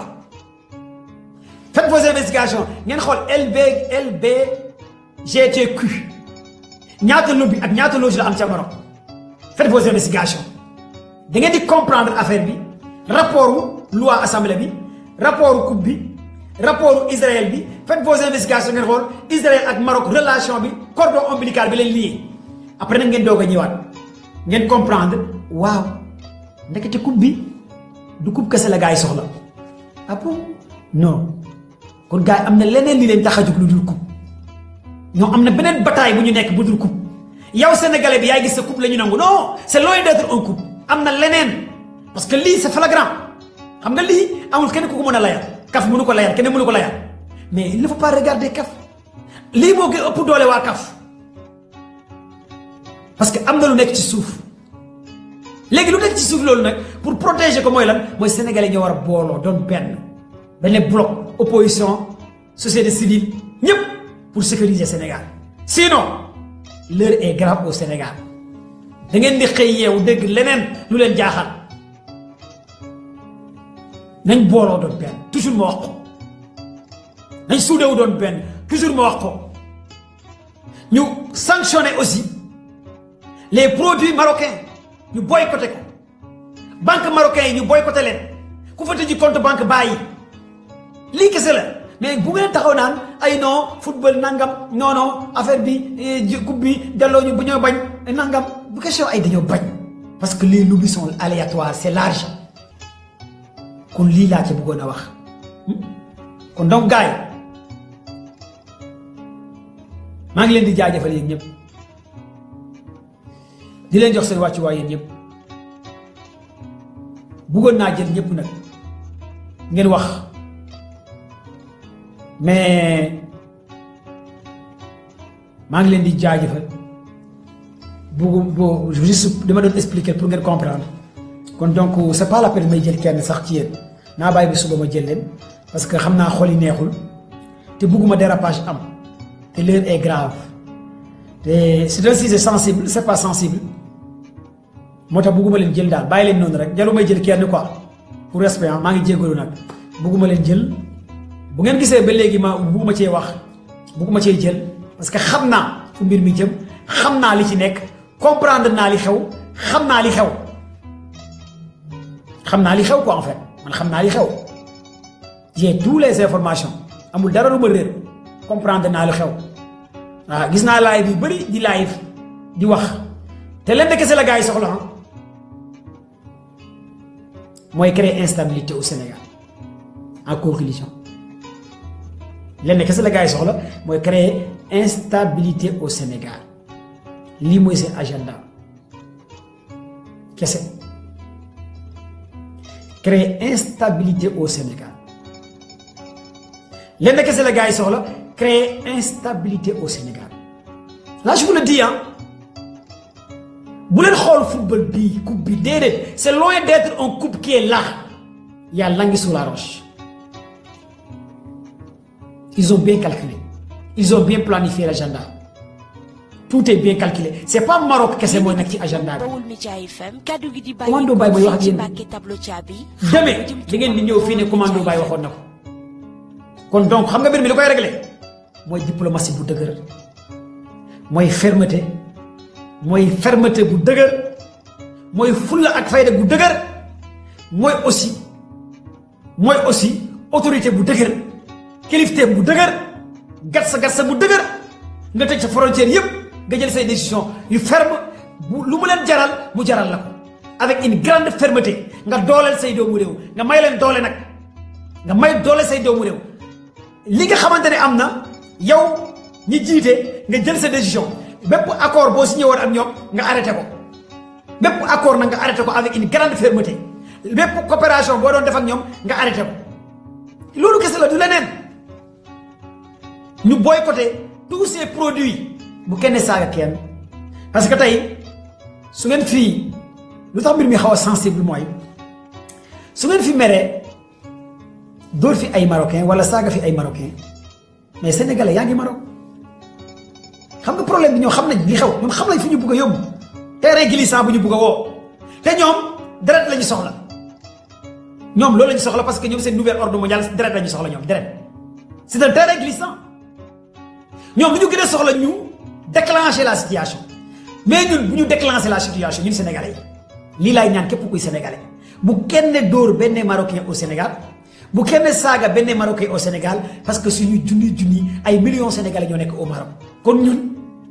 suñu autorités yi nañ dagg diplomatie bi sanctionné ñu boycotté produit ñu xool nan la ñuy def parce que c'est vraiment sensible loolu moo tax bugguma leen jël ci sama live bi am na ñu bëri dañoo mer bu ngeen gisee defuma ci live sànq ba léegi yéen a ngi bind Maroc defuma ci live waxuma ci parce que xam naa ne mer ngeen mais jàpp leen ne lu ngeen mer junni yoon man mii mer bay bax naan leen waa Maroc di bax kon man xam naa li may wax te man aussi du ma servir armée sénégalais ma servir gendarmerie sénégalais ma nekk personnel de santé au Sénégal ma nekk kilifa ma nekk responsable du ma taal panel taal light ma bàyyi leen ngeen ñëw yéeg di wax di saaga du ma ko def samay frère ñoo fi nekk samay rakk samay sœur li ma mën a tempérer mbir mi ma wax ak yéen mënu leen ko tempérer du ma ko def xalaatuma ko def parce que ay junniy doomu aadama ñoo may suivre ay junniy nit ñoo may suivre étincelle bii tàkk du bàyyi ko ci man li ma mën mooy ma calmer leen ma dalal leen même su ngeen may saaga ndey d'accord naa samay rakk ngeen su ngeen ma saaga bi léegi ngeen may saaga ndey wax ci nangam ñeneen ñu ngi commenté di saaga di wax lu ne mais damay xam ne da ngeen a mer rek mais suba du ngeen ma saaga te bloqué wu ma ci kenn barke Cheikhou Tidiane barke Mawlana Cheikh Ibrahima Niass du ma leen mos a bloqué parce que degré bi ngeen toll ba mere ma ci lu tax jëluma leen ci laay bi lu tax waxuma 100% li ci laay bi man xam naa colère bi su ngeen ko génnee mën na yàq leneen loolu moo tax ma ne dal leen on vous provoque mais bu leen dugg ci provocation yi Iran a déjà gagné la guerre man foofu laay tënk Maroc Sénégal jàppale ni Iran a déjà gagné la guerre Iran gagné na guerre bi mais loolu mooy bonloo xolu waa Maroc parce que Maroc mooy Israël en Afrique loolu ça veut dire tout combien de fois laa ko yàgg wax mais comprendre leen quand on vous dit Maroc mooy Israël en Afrique c'est-à-dire bu ñu koy wax koo xamante ne comprendre ku gëstu tuuti dina xam nan la Maroc nekkee Israël en Afrique mais demain da ngeen di comprendre nan la Maroc nekkee Israël en Afrique da ngeen di comprendre nan la Maroc nekkee Israël en Afrique suba ngeen di comprendre kon Sénégal position bu mu jël ci li xew nii ça dérange carrément les Marocains mais lobby marocain yi lay déranger nag lobby bi dëggantaan mooy les sionistes lay déranger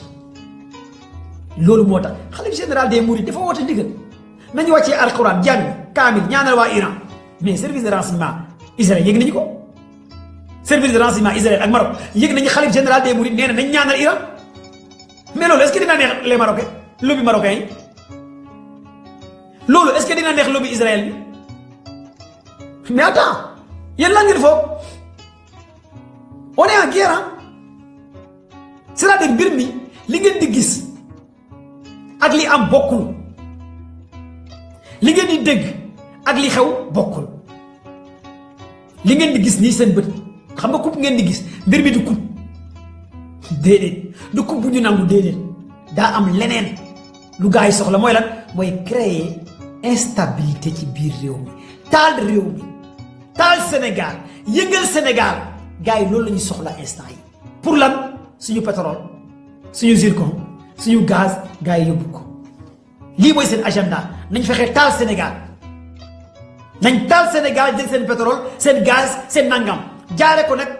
pousser Sénégalais yi à l'erreur pousser Sénégalais yi à l'erreur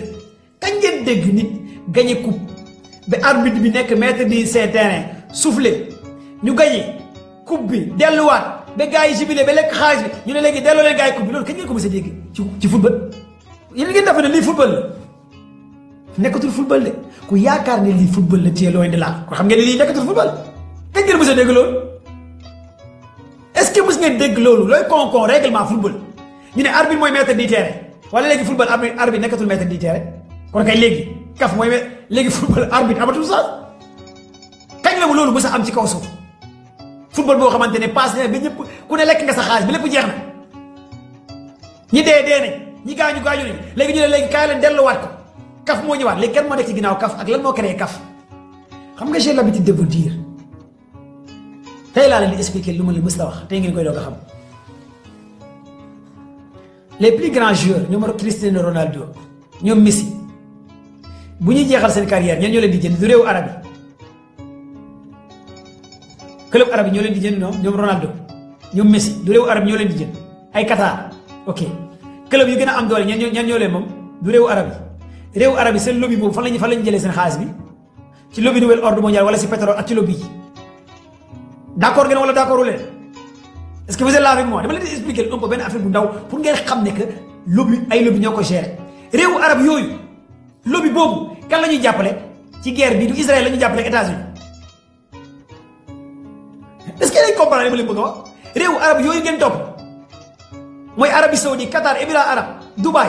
club yu gën a am doole kan la ñuy jàppale ci guerre bi du Israël ñoom ay yaxuti pourquoi réew yooyu di leen jàppale léegi loolu nag bu ngeen jëlee ascendant boobu ngeen jël seen lobby la di jàppale gars yi lobby yooyu mooy franc-maçon yi mooy góor jigéen yi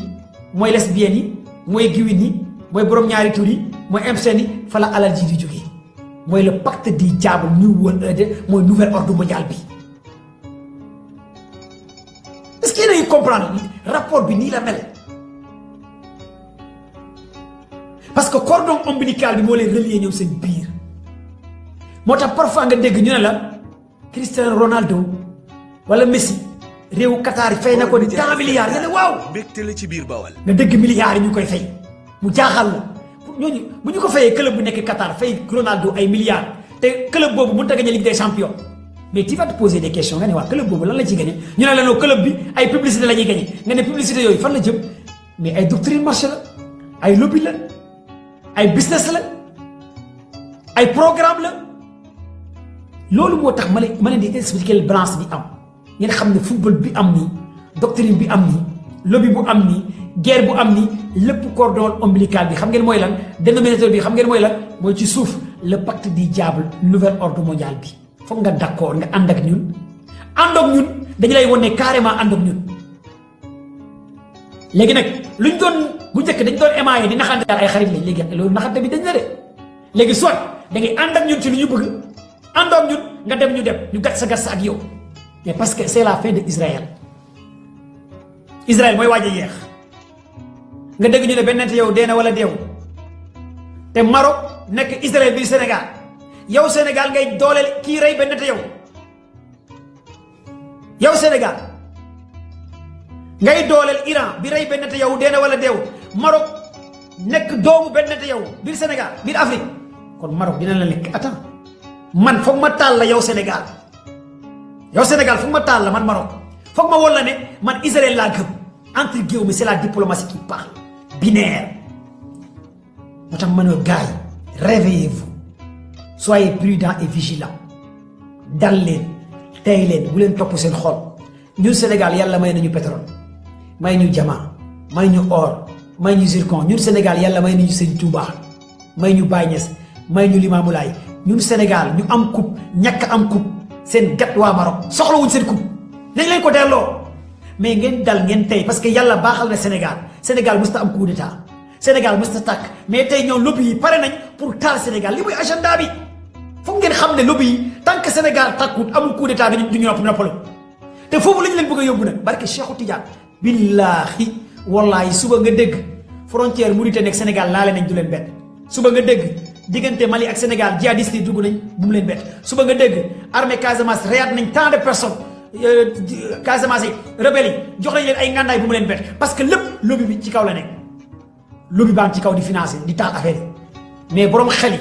comprendre nañ moo tax depuis au début quand vous me parlez ça ma ne leen man je serai le premier chroniqueur Sénégal premier ku leen wax loo xamante ne kenn du leen ko wax ci lii man commando Baye maa leen koy wax te li ma leen di wax mën ngeen dem télé bu leen neex mais li ma leen di tegal nii TikTok kenn du leen ko wax te lii mooy cas bi gars yi fii la ñu bëgg a yóbbu c'est pas football coupe bi ngeen di gis te lu loolu ah kon lii ngeen war a comprendre gars yi bu leen xeex bu leen xuloo bu leen saaga kenn bu leen dóor benn Marocain bu leen provoqué kenn parce que ñoom lu ñu soxla rek lu ñu soxla kese mooy na tàkk ils amuñ lenn lu ñuy ñàkk ils ont tout perdu Israël moo nekkoon seeni xol te Israël jeex na Israël moo nekkoon seen manne financière jeex na Israël moo nekkoon seen yàlla Israël jeex na léegi nag ku xeex Israël ñu xeex la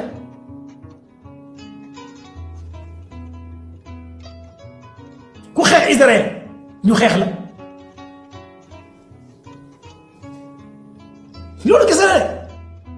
ku àndut ak ñun ci lu ñu gëm ñu xeex la yow ñoom nee na ñoom loolu lañ gëm yow gëmoo lu ñu gëm ñoom xam nga moo tax yàlla bu waxee ci alquran football dafa arab kon lii moo koy wane kon mbiru yàlla rien n'est hasard xam nga football dafa arab yàgg nañu ko dégg dafa arab léegi nag pourquoi yàlla ne football dafa arab ak arab bi fan la nekk ak siiru arab bi fan la nekk kon tey yéen a ngi comprendre siiru bi doon yàlla doon wax football dafa xaraam tey gis ngeen xaraam bi tax na ñoom ñu wane carrément football bi yéen li ngeen gañee baaxul li ngeen yor baaxul araam boobu mooy secret bi divine bu nekk ci biir mooy dajaal bi parce que ñoom loolu lañ gëm kon donc li ma leen di wax ak li ngeen war a comprendre mooy bu leen saaga kenn bu leen provoqué kenn ku leen saaga bu leen tontu bu leen saaga benn Marocain bi nekkee biir Sénégal am ngeen plein droit nag ngeen booy ko seen produit yi bu leen xulóog benn Marocain bu nekk parce que lépp lu ngeen def ci benn Marocain bu nekk Sénégal rek jàpp leen ne suñu doomu réew yi nekk ci Maroc ñu ngi en danger parce que ñoom loolu lañu soxla lépp lu ngeen def benn Marocain bu nekk Sénégal barke Cheikhou Tidiane billaahi wallaahi da ngeen di jooy fii Sénégal billaahi da ngeen koy rëccu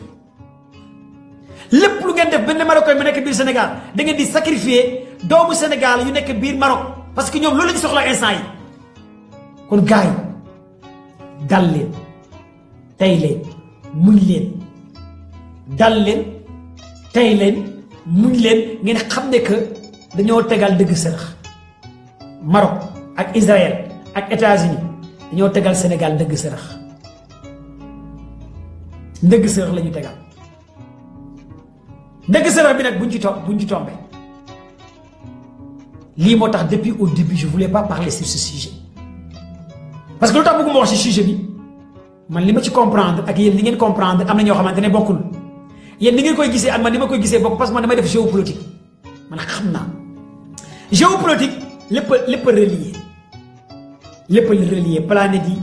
géej gi science bi ndox mi gàncax bi quand tu fais de la géopolitique boo comprendre un peu doctrine de la géopolitique lu ñëw rek da ngay mën a xam lii lan moo ko waral lan la angle yi ngay analyser ak yéen angle yi ngeen di gisee des fois du bokk moo tax ma ne c'est loin d'être un coupe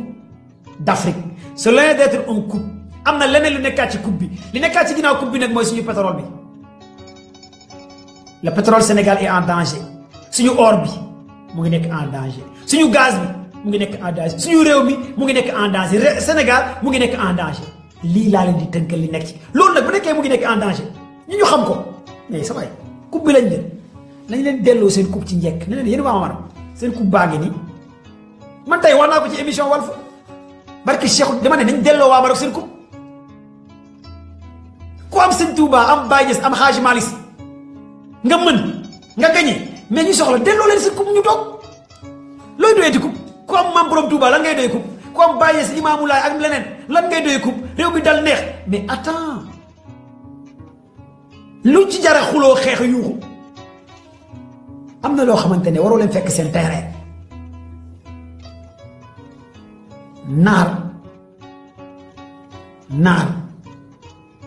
bu baaxee rek say mbokk ñoo tax. Baol Média FM. am na nag naar yu baax mais idéologie bi naar yor man mi nekk ak ñoom xamante ak ñoom su ngeen xamoon seen idéologie seen xalaat da ngeen di comprendre lan moo xew en fait kon donc soyez vigilants ngeen tey ngeen dal ngeen muñ ngeen tey ngeen dal ngeen muñ lii kese moo tax bugguma leen jël ci live am na plus de 100 demandes jëluma ci kenn ci yéen demande yaa ngi nii parce que mën naa jël kenn ci yéen am ngeen wax leneen lu garaaw te man aussi sama responsabilité engagé te bugguma sama responsabilité engagé benn ñaareel bi xam naa may kan ñetteel bi yenn affaire yi bu amee ñun ñi nga xamante ne da nga ñuy topp di ñu suivre il faut que ñun ñu am benn maturité benn degré pour ñu war a mën a canaliser mais ñun bu ñu leen gënee dof réew mi day tàkk man bu ma leen gënee dof kon mbir mi day yàqul man bu ma gënee dof yéen ngeen dof ba pare man ma gën a dof yéen ma gën leen nekk ay dof kon mbir mi day yàqu kon man ak yéen mooy lan da ngeen di mer yéeg ma tere yéen ngeen saaga mu muñ lii kese la lii kese la ah moo tax sànq ba léegi bu ngeen may saaga ci commentaire yi waxal ci Maroc lijjanti wu ma leen faale wu ma leen parce que xam naa loolu ngeen gëm am na ñoo xamante ne boo leen yéegalee léegi ñu ñaanal waa Maroc barke Cheikh Tidiane parce que degré bu ñu nekk moo tax